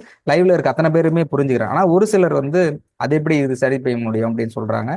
சரி, அது அவருடைய விருப்பம். ஆனாலும் கூட திரும்பவும் தெளிவாக சொல்கிறேன், 100% இங்க இருக்க அத்தனை நபர்களுடைய நோயாக இருக்கட்டும், குடும்ப பிரச்சனையாக இருக்கட்டும், பொருளாதார பிரச்சனை கண்டிப்பா தீர்வு இருக்குது. 100% என்ன கேட்கும்போது கூட சிலர் ரொம்ப கஷ்டப்படும் போது நான் சொல்லுவேன், இதுக்கு சொல்லுங்க சார். நான் சொல்ல மாட்டேன், மேக்ஸிமம் சொல்றதே இல்லை. மேக்ஸிமம் சொல்ல மாட்டேன். ரொம்ப ப்ரெஷர் பண்ணி அட்லீஸ்ட் ஏதாவது ஹிண்டாவது கொடுங்க, ஏன்னா நம்ம சொல்லலாமே அப்படிங்கிறதுக்காக ஹிண்ட் கேட்பேன். இப்போ சொல்லுவாரு இந்த பிரச்சனை இது இருக்கு. அவர் கடைசியா சொல்றது, இங்க வந்தால் கண்டிப்பா பிரச்சனைக்கு தீர்வு இல்லாமல் கிடையவே கிடையாது. ஐ சேலஞ்சிங் டு பாண்ட் ஷீட்ல கூட எழுதுறேன். யாராவது வர்றாங்கன்னா இந்த பிரச்சனை அதை ஹைலைட்டா என்ன சார் இதெல்லாம் முடியல அப்படிங்கும்போது அது தேவையில்லை. பட் ஒருவேளை அந்த மாதிரி வந்தாக்க I am ready to do that. I can ready to sign it. அந்த பத்திரத்துல சைன் போட்டு தரேன். இந்த பிரச்சனைக்கு முடிவு இருக்குது, இப்படி பண்ண முடியும். பட் கரெக்டா இது செஞ்சு இப்படி செய் அப்படின்னா சொல்லிட முடியும். இங்க போ, இவர்கிட்ட கடன் இருக்கு, இந்த கிட்ட அவன்கிட்ட சொன்னா பணம் கொடுப்பாரு, இதுக்கு இந்த வேலைக்கு போ, இங்க வரும், இது அவன்கிட்ட கொடுத்துருன்னா கரெக்டா சொல்ல முடியும். ஆனால் நான் சொல்லக்கூடாது, அது அவர்களே செய்ய வேண்டும் என்பதற்காக தான் இருக்கேன். அதுக்கான ஃப்ரீக்குவன்சியை ரெடி பண்றதுக்கான அந்த ஒர்க் தான் பண்ணிக்கிட்டு இருக்கேன் அப்படின்னு சொன்னாரு. ஆஸ் பர் சயின்ஸ், ஆக்சுவலி நான் இன்னைக்கு சொல்லணும்னு நினைச்சேன்னா, நிறைய சார் சொன்னார் இல்லையா, டிஎன்ஏ கிளென்சிங், டிஎன்ஏல எப்படி கிளென்சிங் ஆகுது, அது எப்படி டிஎன்ஏல என்ன இருக்குது கிளென்சிங் அப்படின்னு ஆக்சுவலி விஷுவலைசேஷன் இருக்குது. அந்த விஷுவல்ல மெடிக்கல் டேர்ம்ஸ் எப்படி ஒர்க் ஆகும் அப்படிங்கிற மாதிரி யோசிச்சேன். அது ரொம்ப சயின்ஸா இருக்கும் அப்படிங்கிறதுனால சொல்லலை. பட் இருந்தாலும் வெளிப்படையாக சொல்லக்கூடிய விஷயம் இங்க நடக்கிறது. சார் சொன்ன மாதிரி டிஎன்ஏ ஆர்என்ஏவில் உங்களுடைய கர்ம பதிவுகள் இருக்கிறது. ஓ, டைம் ஆயிடுச்சுன்னு நினைக்கிறேன். ஓகே, கர்ம பதிவுகள் வேணா நாளைக்கு அந்த விஷுவலைசேஷன் பேட்டர்னோட முயற்சி பண்ண டைம் அனுமதித்தால், நேரம் இருந்தால் எப்படி சூழலுக்கு தகுந்த மாதிரி பார்க்கலாம். But anyway the conclusion is எல்லா பிரச்சனைக்கும் we can get the solution from all the problems, all the issues. எல்லா பிரச்சனைக்கும் இங்கே தீர்வுகள் இருக்கிறது. தைரியமா இருங்க, மகிழ்ச்சியா இருங்க, பி கான்ஃபிடென்ட். சில சொல்ற விதிகள் மட்டும் அதான் நான் அடிக்கடி சொல்றது. இன்னொருத்தவங்க சொன்னாங்க, அட்லீஸ்ட் நம்ம அந்த கிறிஸ்டலோ மெடிசனோ அந்த பிரச்சனை சால்வ் பண்ற வரையும் இந்த மெடிடேஷன் என்ன பண்ணணுங்கிறத சொன்னீங்கன்னா நாங்க அதை கான்ஃபிடென்ட்டா ஃபாலோ பண்ணுவோம் அப்படின்னு நிறைய பேர் சொல்லியிருந்தாங்க. அது சார்ட்ட கேட்டிருந்த அந்த இது சார்ட், அதாவது மெடிடேஷன் அப்படின்னா குறைந்தபட்சம் 10 நிமிஷம் மெடிடேஷன், எப்படி அதை ஃபாலோ பண்றது, இந்த பிரச்சனைக்கு எப்படி தீர்வு நம்மளே சரி பண்றது அப்படிங்கிறதும், மன்னிப்பு கேட்கறது எல்லாத்தையும் அவ்வளோ பெரிய மன்னிப்பு கேட்க முடியாது, ஷார்ட்டாக அதை வச்சுட்டு 5-10 அதிகபட்சம். ஃபாஸ்ட் வேர்ல்டுங்கிறதுனால ஒரு அரை மணி நேரத்துக்குள்ள எல்லாத்தையுமே முடிச்சுட்டு, ஒரு மணி நேரத்தில் டோட்டல் அரை மணி நேரம், அதிகபட்சம் 1 மணி நேரம், இதுக்குள்ள எல்லாத்தையும் முடிச்சுட்டு கரெக்டாக நம்ம அடுத்த கட்டத்துக்கு நோக்கி நம்மை வளர்ச்சி பாதையில் செல்வதற்கு என்ன செய்யணும், அதை மெடிடேஷன் ப்ரேயர்லையும் எப்படி கொண்டுட்டு வரணும்னு கேட்டிருக்கேன். ஒரு வாரத்தை 2 வாரத்துக்கு கிட்டத்தட்ட கேட்டுட்டு இருந்தேன். இந்த பேசிக் இது எல்லாமே முடிச்சுட்டு அதை நம்ம கொடுக்கலாம் அப்படின்னு இருக்காரு. ஸோ திரும்பவும் சொல்லுகிறேன், எல்லா பிரச்சனைகளுக்கும் தீர்வு இருக்குது, கவலைப்பட வேண்டாம். உங்களுக்கு ரொம்ப முடியல அப்படின்னா நம்ம குரூப்ல போடுங்க. அது எந்த சூழலாக இருந்தாலும், ஒருவேளை சொல்ல முடியலன்னா கூட நான் கேட்டு பதில் சொல்லுகிறேன். கவலைப்பட வேண்டாம். தைரியம், கவலைப்பட வேண்டாம் அப்படின்னு கூட சொல்லக்கூடாது, தைரியமா இருங்க. கவலைப்பட வேண்டாங்கிறது நெகட்டிவ் வார்த்தை தான். தைரியமா இருங்க, மகிழ்ச்சியாக இருங்க, தீர்வு கிடைக்கும் என்ற இந்த நல்ல சிந்தனையோடு இந்த நிகழ்ச்சியை நிறைவு செய்கிறேன். நன்றி, வணக்கம். நன்றி, நன்றி அனைவரும். வணக்கம், வணக்கம். சரி, ஓகே. வேணா ஒரு 5 மினிட்ஸ் இருக்கு, ஒருவேளை டாக்டர் வந்தாலும் வரலாம். அதனால இன்றைய செஷன் பத்தி ஒரு ஷார்ட்டா உங்களுடைய புரிதலை பகிர்ந்துட்டா நல்லா இருக்கும். டாக்டர் வருவாங்க, ஒருவேளை வந்தா பேசுறதுக்கு வாய்ப்பு இருக்கு. எனிபடி? ஆறாண்ணா சார் மேடம். சார், ஒரு அற்புதமான காலை பொழுது உங்களுடைய அற்புதமான உரையை கேட்கறதுக்கு எங்களுக்கு ஒரு வாய்ப்பு கொடுத்த உங்களுக்கு ரொம்ப நன்றி. உங்கள் பெற்றோருக்கும் நன்றி. உங்களுடைய நன்றி. எங்களுக்கு அருள். நன்றி நன்றி மேடம். மூதாதையருக்கும் நன்றி. அண்ணா சொல்லுங்க. உங்க மூதாதையருக்கும் நன்றி. மூதாதையர் வரைக்கும் நன்றியா? ஓகே. நான் கேட்கறது இந்த 7 பிறவியில் இருக்க 7 பிறவி அவங்க கொண்டு வந்திருக்காங்க. ஜீன் இருக்கு, அந்த ஜீன்ல நீங்க வந்திருக்கீங்க. சோ அவங்களுக்கும் சேர்ந்து ஒரு பெரிய நன்றி நன்றி நன்றி. நன்றி நன்றி நன்றி. அருமை அருமைங்க, அருமை. ஓகே. இதெல்லாம் உண்மையிலே தெரிஞ்சுக்கணுங்க. நீங்க எவ்வளவு கஷ்டப்பட்டு தான் வந்திருக்கீங்க அப்படின்ட்டு. பரவாயில்லைங்க. உங்களுக்கு இந்த அளவுக்கு ஒரு டேலண்ட் இருக்கு. எங்கெங்கெல்லாம் வேலை செஞ்சு எப்படி எல்லாம் வந்திருக்கீங்க. இப்ப எங்களுக்கு நீங்க இதையெல்லாம் சொல்றதுக்கு நாங்க தான் புண்ணியம் பண்ணிருக்கோம்னு நினைக்கிறேன். நன்றி நன்றி அம்மா. ஓகே. ரமணி சார், இல்ல இந்த செஷன்ல நீங்கள் தெரிந்து கொண்டது என்ன புரிஞ்சுக்கிறீங்க அப்படிங்கறதுதான். புரிஞ்சுக்கிறது வேற யாரும் சொல்லலாம். புரிதலோட இருக்கணுங்க. புரிதலோட கஷ்டம் கஷ்டம் இது ரொம்ப கஷ்டம் அப்படின்னு நான் நினைச்சுக்க கூடாது. இதுவும் தாண்டி நிறைய கஷ்டம் இருக்குது. அதையும் நாங்க ஃபேஸ் பண்ணி போகணும் அப்படிங்கறத நீங்க சொல்லிக்கிறீங்கன்னு எனக்கு புரியுது. சரி, நன்றி. இப்போ இந்த பேக் எடுத்துட்டு போற வரைக்குமே கேட்டாலும் பேக்ல இருக்கிற பிரச்சனை கம்மியா கம்மியா இருக்க ஓடிட்டே இருந்தாங்க. கடைசியில் இந்த பேக்ல இருக்கிற பிரச்சனையும் அதிகமா இருக்கு. அது புரிதல் இல்லாம நம்ம தான் பெருசு நினைச்சிட்டு நம்ம ஓடிட்டோம். அப்ப நீங்க வேலைக்கு போற இடத்துல எப்படித்தான் நான் தான் படிச்சிருக்கேன், நான் படிச்சுட்டு இந்த வேலைக்கு போய் செய்யலாமா அப்படின்னு உங்க புரிதல் இருந்தது. அப்ப பார்த்தோன்னா அங்கேயும் வேலை நிறைய படிச்சவங்க இங்க இருக்கும்போது அப்ப நானே பரவாயில்ல அப்படிங்கிற புரிதல் வந்தது. அதனால எதையுமே எனக்கு தெரியும் அப்படிங்கிறது இல்லாம இதையும் நம்ம தெரிஞ்சுக்க வரைக்கும் பண்ணிக்கலாம் அப்படின்ட்டு ஓடணும் சார். அதான் சார் வாழ்க்கை. சரி, நன்றி நன்றி நன்றி. புரிதலுக்கு நன்றி. ராவணி சார். ஒரு வழியா நிறைய விட்டுறதுங்க. கர்மா எக்ஸ்சேஞ்ச் ஆஃபர் நீங்க சொன்ன கர்மா எக்ஸ்சேஞ்ச் ஆஃபரா? ஓகே ஓகே, மகிழ்ச்சி. அப்புறம் ஒரு பிரச்சனை, அப்புறம் ஒரு பெரிய விஷயம் தான். அடுத்த பிரச்சனை கம்பேர் பண்ண சொல்ல விஷயம் நான் சொல்ல வந்துச்சு நல்லா இருந்ததுங்க. Correct correct correct. நான் சொல்ல வந்தது எக்ஸாக்ட்லி அதுதான். நம்ம பிரச்சனை நாம பெருசா இருக்கணும், நமக்கு பெருசா இருக்கு. ஆனா மத்தவங்களோட கம்மியா பண்ணும்போது, கம்பேர் பண்ணும்போது நம்மளுடைய பிரச்சனை நமக்கு கம்மி தான். கரெக்ட், நான் சொல்ல வந்தது அதுதான். Very good. வேற சார் வணக்கம். வணக்கம் வணக்கம். வணக்கம் சார். எப்படி சார் உங்க வேலையை இன்னொருத்தர் விட்டு கொடுத்தீங்க? அதாவது கரெக்ட். விட்டு கொடுத்த யாரும் கெட்டு போனதுமே கிடையாது. ஒருவேளை நான் அப்பயும் நினைச்சேன், என்னடா திடீர்னு ப்ரொஃபஷனல் இப்போ வந்திருக்கும்போது, இப்போ அவருக்கு என்னோட கூட ஒர்க் பண்ணவங்களோட சேலரி 1,20,000 ரூபாய் கிட்டத்தட்ட சேலரி. இப்போ அவங்களோட ஒர்க் பண்ணிட்டு இருந்தாங்க இல்லையா, ஒரு 2 பேர் கிட்ட ஒர்க் பண்ண 1,25,000 ரூபாய் சீனியர் போஸ்ட்ல இருக்கிறாங்க. பட் அவங்களுக்கு நான் சீனியரா இருந்தாக்க 1,50,000 லட்சம் ரூபாய் இருக்கும். நான் எப்படி ரிசைன் பண்ணியிருந்தேன் அப்படின்னா, அவனுக்கான லாஸ்ட் பொசிஷன். அடுத்த நாள் காலையில நைட்டு ஷிஃப்ட் முடிச்சுட்டு போகும்போது அதோட லாஸ்ட். அது பண்ண வேலை இல்லை. ஆனா அடுத்த ஒரு வாரத்தில் அவனுக்கு மேரேஜ் ஃபிக்ஸ் ஆகும். பட் எவ்வளோ ரெக்வஸ்ட் பண்ணி பார்த்தும் கம்பெனியில் அவனுக்கு வேலை கொடுக்க முடியாதுன்னு சொல்லிட்டாங்க. டெர்மினேட் ஆர்டர்லாம் கொடுத்துட்டாங்க, டெர்மினேஷன்ஸ். அது அப்போ ஆப்ஷன் ஒரே ஒரு ஆப்ஷன், அவனுக்கு பதில் வேற யாராவது ஒருத்தர் வேலையை விட்டு வெளில போகணும் அப்படிங்கிறது. ஸோ திடீர்னு சடனாக தான் நான் முடித்தேன். பட் அப்போ நான் புதுசு என்ட்ரி 2 வருஷம். நான் வேலைக்கு அடுத்த வேலைக்கு போக முடியும், எனக்கு கான்ஃபிடென்ட் இருக்கு. அவனும் வேற வேலைக்கு போயிட முடியும். ஆனா மேரேஜ் பொசிஷன் தள்ளி நிறைய வருஷமும் தள்ளி போயிருக்கு. அதுக்கப்புறம் மேரேஜ் ஆகாதுங்கிற அளவுக்கு அவன் ஆயிட்டான். இதுக்கப்புறம் இது முடிஞ்சு போட்டா அதுக்கப்புறம் வேலை தேடுறது இருக்கு. வேலை தேடினதுக்கு அப்புறம் திரும்ப கல்யாணத்துக்கு பண்ணணும். அவனோட பொசிஷன் ரொம்ப மோசமா இருந்தது. அப்போ யாராவது ஒருத்தர் போகும்போது நான் தான் கேட்டேன், நான் தான் வாலியன்டரே கேட்டேன், மாத்திக்க முடியுமா, உங்களுக்கு ஆள் தானே ஒருத்தன் வெளில போகணும் அப்படின்னு. ஆமாண்ணாங்க, சரி ஓகேன்னு எழுதிட்டு அன்னைக்கு நைட் டிசிஷன் எடுத்துட்டு வரும்போது காலையில ஃபர்ஸ்ட் 6 மணிக்கு வெளியில வரும்போது ரிசைன் பண்ணிட்டு உடனே வெளில வந்தேன். அதுக்கப்புறம் நானே யோசிச்சேன், அப்படி நான் ரிசைன் பண்ணதுனால தான் அதன் பிறகு சேனலோட சீஃபா நான் வர முடிஞ்சது. ஒருவேளை நான் அதிலே கண்டினியூ ஆயிருந்தா எனக்கு 1,00,000 தெரிஞ்ச சம்பளம் வந்திருக்கும், 1,50,000 சம்பாதிப்பேன். ஆனால் 1000 பேர் இருப்பாங்க இல்லையா, 1000 லட்சக்கணக்கான பேர்ல 1000 ஒருத்தர், லட்சக்கணக்கான கோடியில் ஒருத்தரா நான் அப்படியே போயிட்டு கடந்து போயிருப்பேனே தவிர, பணம் தேவையானதான். அதை விட வாழ்க்கையில் புரிதல் என்பதும் மற்றவர்களுக்கு பயனுள்ள வகையில் தன்னுடைய வாழ்க்கையை அமைத்துக் கொள்வதற்கு இல்லையா, that is a purpose of life. அப்போ அதன் பிறகு சேனலோட சீஃபா வரும்பொழுது இப்ப அவங்களாம் இருந்தாங்க என்னோட சேனல்ல. நான் பார்த்துட்டு அதுக்கப்புறமேட்டு அப்புறம் சீனியர் ரிட்டையர்டு பர்சன் எல்லாத்தையுமே பொண்ணு. இன்னொன்னு சொல்றது, அந்த ஷாஷன் கெமிக்கல்ஸ் இண்டஸ்ட்ரியோட சேர்மன் அவர் வந்து மரியாதைக்குரிய அபய் சார். அபய் அபய் சார் அவரு நார்த் இந்தியன், அவர் இங்க டி நகர்ல இருக்காரு. அப்போ நான் பார்த்த பிறகு அதுக்கப்புறம் எனக்கு இங்க சென்னையில வந்து அப்போ அங்க அவரை வரிசையில் நின்று கூட பார்க்க முடியாது. அவர் வந்தாருன்னா அப்படி சரி. எல்லாரும். ஆனால் அவரை நான் இங்க ஸ்பெஷல் இன்டர்வியூ பண்ணும்பொழுது அவர் எல்லா ஸ்டாஃபையும் கூப்பிட்டு எல்லாத்துக்கும் விருந்து வச்சு நம்ம கூட நம்ம கிட்ட ஒர்க் பண்ண ஒரு ஆளு சீஃப் டைரக்டரா வந்திருக்காரு. ஸோ அது நமக்கு கிடைச்ச பெருமைன்ட்டு அவர் எல்லாத்துக்குமே அன்னைக்கு ஃபங்க்ஷன் வச்சு பாராட்டு விழா வச்சார் அவரை நான் இன்டர்வியூ எடுக்க போகும்போது. அதன் பிறகு அவர்கிட்ட போகும்போது அவங்க வீட்டுக்கு போகும்போது அவங்க ஸ்டாஃப் கிட்ட மிகப்பெரிய மரியாதை அவர் கொடுத்திருந்தாரு. அதன் பிறகுதான் நான் வந்து அதுல இன்னொன்னு சொல்லணும்னா, அப்போ சொல்லும்போது அப்பாவுக்கு என்னோட அப்பாவுக்கு உடம்பு சரியில்லாம இருந்தது.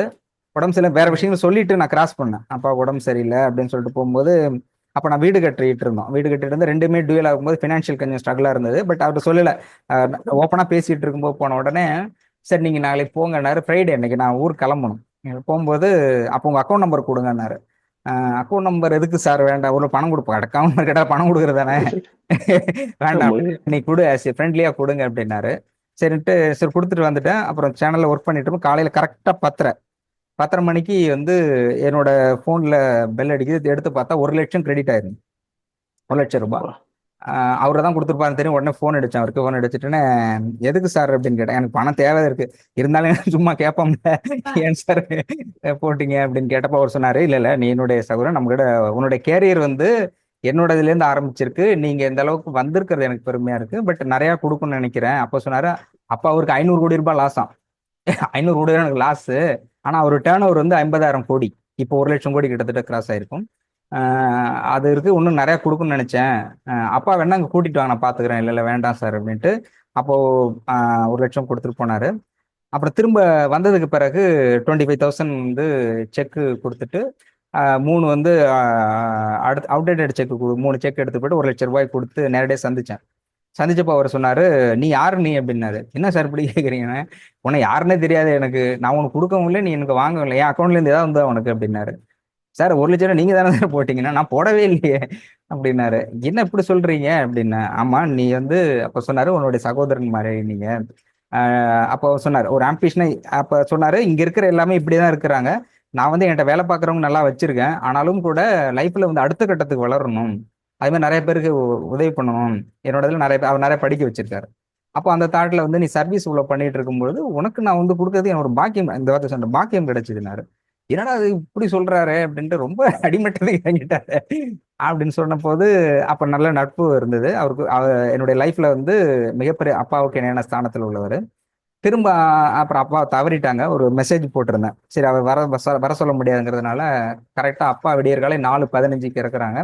ஒரு 8:30 அவருக்கு மெசேஜ் மட்டும் அனுப்பியிருந்தேன். அதே மாதிரி 10:11 மணிக்கு 50,000 திரும்ப என்னோட இதில் அக்கௌண்ட் கிரெடிட் ஆச்சு. நெட்டது. அப்புறம் திரும்ப ஃபோன் அடிச்சேன், ஏன் சார் இது பணம் இருக்கு சார்? இல்லை என்னால் வர முடியல, மன்னிச்சிக்கணும் அப்படின்னு 50,000 ரூபா போட்டாரு, 1.5 லட்சம் ரூபாய். அதன் பிறகு நான் வந்து இந்த சேனல்ல இருந்து அடுத்தது வந்து ஷிஃப்ட் ஆகணும் அப்படின்னு முடிவு பண்ணப்போ அவர் வந்து காலேஜ் வச்சிருக்காரு, உமன் காலேஜ், டி நகர்ல காலேஜ் இருக்குது. காலேஜில் வந்து அப்போ சொன்னாரு, நீங்க உங்களோட எக்ஸ்பீரியன்ஸை ஷேர் பண்ணுங்கன்னாரு. அப்போ நான் வந்து ஸ்பெஷல் கெஸ்ட் லெக்சர் கொடுத்தேன். கெஸ்ட் லெக்சர் கொடுத்துட்டு அப்போ ஒரு மீடியா மேனேஜ்மெண்ட் இருக்குது அவரோட இதில், யூஜி பிஜி. அதை முடிச்ச உடனே அப்போ என்ன பண்ணாரு, அவங்க பிரின்சிபல்கிட்ட கேட்டார், சார் எப்படி கிளாஸ் எடுக்கிறான்னு. அவங்க வந்து நல்லா இருக்கு நல்லா இல்லைன்னு தானே போட்டிருந்தோம், எக்ஸலண்ட் ஒரு 5 தடவை எக்ஸலண்ட் போட்டு மோர் தென் 100ன்னு எழுதி கொடுத்துட்டாங்க. அவங்க எல்லா ஃபேக்கல்ட்டி மெம்பர்ஸ் ஸ்டூடெண்ட்ஸ் எல்லாத்தையும் பார்க்கும்போது எல்லாமே எக்ஸலண்ட் போட்டு கொடுத்தேன்னு உடனே அவர் இருந்தார், நீங்க நாளைக்கே இங்கே ஜாயின் பண்றேன். ஆக்சுவலி நான் எதுக்காக போயிருந்தேன்னா இதுல இருந்து வேற சேனலுக்கு மாறுற மாதிரி அந்த மூட்ல வந்து சொல்லியிருந்தேன், அவர்கிட்ட ஷேர் பண்ணியிருந்தேன். அப்புறம் நீங்க போய் கிளாஸ் எடுங்கன்னாரு. எடுத்த பிறகு சொன்னாரு, நீங்க ஏன் அங்க போறீங்க, ஒரு சேனல் ஆரம்பிக்கிறது எவ்வளவு கோடி ரூபாய் செலவாகும் அப்படின்னு கேட்டாரு. ஏன் சார், நான் எத்தனை கோடியா இருந்தாலும் நான் கொடுக்குறேன், நீங்க சேனல் ஆரம்பிங்க அப்படின்னாரு. ஐயோ அந்த ரிஸ்க் வேணாம் சார், அது ஃபினான்ஷியல் மேனேஜ்மெண்ட் இருக்கும், என்னுடைய வேலையை மட்டும் பாக்குறேன்னு. அப்ப நீங்க கிளாஸ் எடுங்கனாரு. அதுக்கப்புறம் அதே நான் ஃபர்ஸ்ட் இப்ப என் ஃப்ரெண்டு என்ன சேலரி அங்க வாங்குறானோ அதே சேலரி அப்ப சொன்னாரு, உனக்கு எவ்வளவு சேலரி வேணும் நீ எழுது, நீங்க ஜாயின் பண்ணு அப்படின்னாரு. சரின்ட்டு யோசிச்சேன். அப்புறம் 1 லட்சம் போடுவா அப்படின்னாரு. இல்ல சார் உங்களுக்கு அதிகமா வேணும் அப்படின்னா. எவ்வளவு வேணும் அப்படின்னாரு. யோசிச்சேன், சரி நம்ம எப்படி அவர்கிட்ட கேட்கறது, நமக்கு கேட்காமலே கொடுத்தவர்கிட்ட போய் எப்படி கேட்கறது, எதுக்காக நான் அவர்கிட்ட ஜாயின் பண்ணேன்னா, ஆனா அதை விட அதிகமான சேலரி ஆஃபர் இருந்த பொழுதும் பண்ணும்போது என்னுடைய தேவை அறிந்து எனக்காக பணம் கொடுத்தவர். அந்த நேரத்துல வந்து நான் கேட்காமல் என்னுடைய தேவை அறிந்து கொடுத்தார். அது எவ்வளவு பெரிய விஷயம். அப்போ அவருக்கு நன்றி கடனா பணம் கொடுக்க முடியாது, அவருக்கு பணம் தேவையில்லை, அவருக்கு கோடான கோடி பணம் இருக்கு. ஆனால் அவர் வந்து ஒரு காலேஜ் நடத்துன்ற பொழுது அந்த காலேஜில் நான் வந்து பணியாற்றி அதை வந்து சிறப்பான இடத்துக்கு கொண்டு வரதுக்கான வாய்ப்பு இருக்குது. எனவே அது எனக்கு வாய்ப்பாக ஆனா அவர் போட்டது வந்து அப்புறம் என்கிட்ட அதை கொடுத்த செக் உனக்கு சேலரி நீங்க போட்டுக்க அப்படின்னாரு. அந்த ஆஃபர் கொடுத்தாரு. அதை விட ட்ரிபிள் மடங்கு எனக்கு ஆஃபர் இருக்குது. அவர் என்ன சேலரி போட்டோன்னா 1.5 லட்சம் ரூபாய் நான் போட்டேன். 1 லட்சம் போட்டுட்டு சும்மா எழுதினேன், செக்கு திருப்பினாரு, நீ போடு அப்படின்னாரு. நான் பேப்பர்ல மட்டும் எழுதினேன். அவர் போட்டுட்டு ஓகே இது கொண்டு போய் பிரின்சிபல்கிட்ட கொடுத்து அப்ரூவல் வாங்கிட்டு அங்கே மேனேஜ்மெண்ட் இருப்பாங்க, எல்லாத்திட்டையும் அப்ரூவல் வாங்கிட்டு அன்னைக்கு போய் ஜாயின் பண்ணினாரு. அதுக்கப்புறம் காலேஜில் ஜாயின் பண்ணேன். ஆனால் அதை விட ட்ரிபிள் மடங்கு சேலரி வேற இடத்துல ஆஃபர் இருந்தது. ஆனாலும் அதை பிரேக் பண்ணிட்டு இதையும் பிரேக் பண்ணிட்டு அவரோட இதில் நான் போனதுக்கு ரீசன் அவருக்கு நன்றி கடன் செய்யணும் அப்படிங்கிறதுக்காக தான் போனேன். அதுக்கப்புறம் டிராவல் நிறைய மாறுச்சு, லைஃப் வந்து வேற வேற இடத்துல போணுச்சு. அது எல்லாமே ரொம்ப அந்த டிசிஷன் ஏன் எடுத்தேன் அப்படிங்கிற அதுக்கப்புறம் பின்னாடி போகும்போது நம்ம சொல்றோம் இல்லையா, முன் ஜென்மம் எப்படி கோரிலேட் ஆகுது அப்படிங்கிறது அந்த ஃபிளாஷ்பேக் பயங்கரமா இருக்கும். அது வேண்டாம் இப்போ. ஸோ இப்போ நீங்க கேட்டதுனால அதை சொல்ல வேண்டியது இருக்கு. நன்றி கடன். ஏன்னா நான் அந்த பையனுக்கு மேரேஜுக்காக நான் வேலையில ரிசைன் பண்ணேன் இல்லையா, அந்த ரிசைன் பண்ணதுனால அவருக்கு நான் வாழ்வு கொடுக்கல, ஆனாலும் கூட கொடுக்க வேண்டும் என்னோட அந்த சிந்தனை இருக்கு இல்லையா, அதனாலதான் என்னை இந்த அளவுக்கு உயரத்துக்கு கொண்டு வந்திருக்கிறது. நான் கொடுத்ததுனால தான் உயர்ந்திருக்கேன். வேலை போச்சுங்கிறது கவலைப்பட்டிருந்தேன்னா அப்படியே தான் இருந்திருக்கணும். ஆனால் நம் ஆத்மார்த்தமா ரிசைன் பண்ணேன், ஆன் த ஸ்பாட் டிசிஷன். அப்போ இப்போ அவன் 1.5 லட்சம் ரூபாய் சேலரி வாங்க, அதே சேலரி அதே சேர்மன் வந்து எனக்கு கொடுத்துட்டு இன்னொரு ஆஃபரும் கொடுத்தாரு. நீ இதுல கண்டினியூ பண்ணினா அதே ஷாஷன் கெமிக்கல்ஸ் அண்ட் ட்ரக்ஸ்ல ஒன் ஆஃப் த டைரக்டரா உனக்கு நான் போடுறேன், நீ அதை போய் பார்த்துக்கோ, அதுல வந்து லாபத்துல ஷேர் பர்சன்ட் உனக்கு கொடுக்குறேன் அப்படின்னாரு. அதுக்கப்புறம் போக கண்டினியூ பண்ணா அதுல எல்லாமே ஒன் ஆஃப் த பார்ட்னரா உனக்கு கொண்டு வரேன், எனக்கு ஈக்குவலா கொண்டு வரேன்னு சொன்னாரு. அவருக்கு இந்த நேரத்தில் என்னோட நன்றியை தெரிவித்துக் கொள்கின்றேன். இது வந்து இந்த ஆஃபர் எல்லாமே கிடைச்சது, நான் எதிர்பார்க்காத உயரமும் எனக்கு கிடைத்தது காரணம் நான் அவருக்கு கொடுத்ததுனால தான். ஸோ அதனால தான் சொல்றது, விட்டு கொடுப்பவர்கள் கெட்டு போவதில்லை. நீங்க கொடுங்கள், உங்களுக்கு திரும்ப பல மடங்காக உங்களுக்கு வந்தே தீரும். அது எந்த சூழலாக இருந்தாலும் வந்து கொண்டிருக்கும். அது நம்மளால ரியலைஸ் பண்ண முடியாமல் இருக்கலாம் தெரியல. நிச்சயமா பார்த்தா நான் அங்கே ஷாஷன்ல கண்டினியூ பண்ணியிருந்தேன்னா அதிகபட்சம் 1.5 லட்சம் ரூபாய் சேலையில இருந்திருப்பேன். ஆனால் தாண்டி வந்திருக்க முடியாது. ஆனால் அதே இதில் கேஷுவலாக எனக்கு பிடிச்ச மாதிரி மற்றவர்களுக்கு பயனுள்ள வகையில் அதை விட அதிகமான சேலரியிலும் அதை விட சேர்மன் தனக்கு பார்ட்னராக ஈக்குவல் பார்ட்னர் இருக்கிற இடத்துக்கு நான் வந்திருந்தேன்னா நான் விட்டு கொடுத்தது அப்படிங்கிறது என்னுடைய தாழ்மையான கருத்து. நேரம் கடந்து கொண்டே இருப்பதனால் இத்துடன் நிகழ்ச்சியை நிறைவு செய்து கொள்ளலாம். நன்றி. பொறுமையுடன் கேட்டுக்கொண்டிருந்தமைக்கு என்னையும் ஒரு மனிதராகவும் என்னுடைய நான் சொல்வதையும் கேட்டு அதிகாலையில் இருந்து அமர்ந்து கொண்டிருக்கிற அத்தனை உள்ளங்களுக்கும் அன்பு உள்ளங்களுக்கும் நன்றி கூறி நிகழ்ச்சியை நிறைவு செய்கிறேன். நன்றி வணக்கம். நன்றி நன்றி நன்றி வணக்கம். தவறு இருந்தால் மன்னித்துக் கொள்ளவும். இறைவணக்க பாடலோடு நிகழ்ச்சியை நிறைவு செய்து கொள்ளலாம்.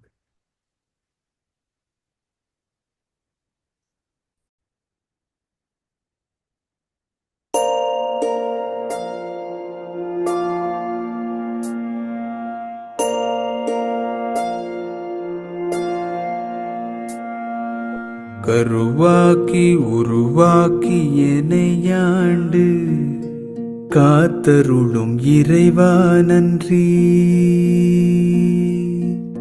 எங்கும் நிறைந்தோனே எல்லை இலாதானே, எங்கேயும் எப்போதும் என் குலம் காப்பவனே. நெஞ்சம் துணிய துணையாய் வருவாய், நேர்மறை உணர்வுகள் பெருகிடச் செய்வாய். உடலில் உறுதியை பெரிதாய் தருவாய், உனை உணரும் அறிவை என்னுள்ளருள்வாய். சுற்றமனைத்தும் காப்பவனே, செய்தொழிலில் ஏற்றம் தருபவனே, எடுத்த செயலில் வெற்றி கொடு, என் ஆற்றல் பெருகிட அருளை கொடு.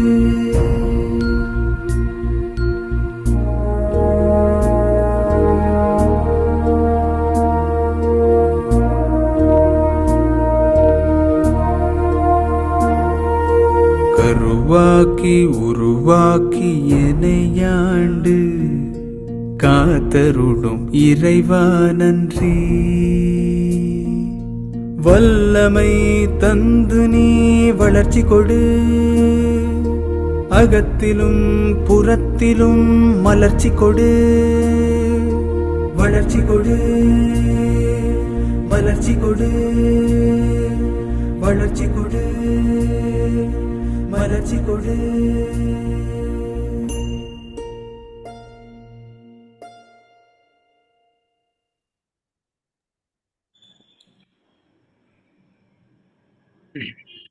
நன்றி சார். நன்றி. ஐயா. பங்கு பெற்ற அனைவருக்கும் நன்றி கூறி நிகழ்ச்சியை நிறைவு செய்கிறேன். நன்றி, வணக்கம், நன்றி. Thank you sir. Thank you sir. Thank you sir. நன்றிங்க சார், நன்றிங்க சார். நன்றி. மிக்க நன்றிங்க ஐயா. நன்றி. நன்றி. நன்றி ஐயா. நன்றி.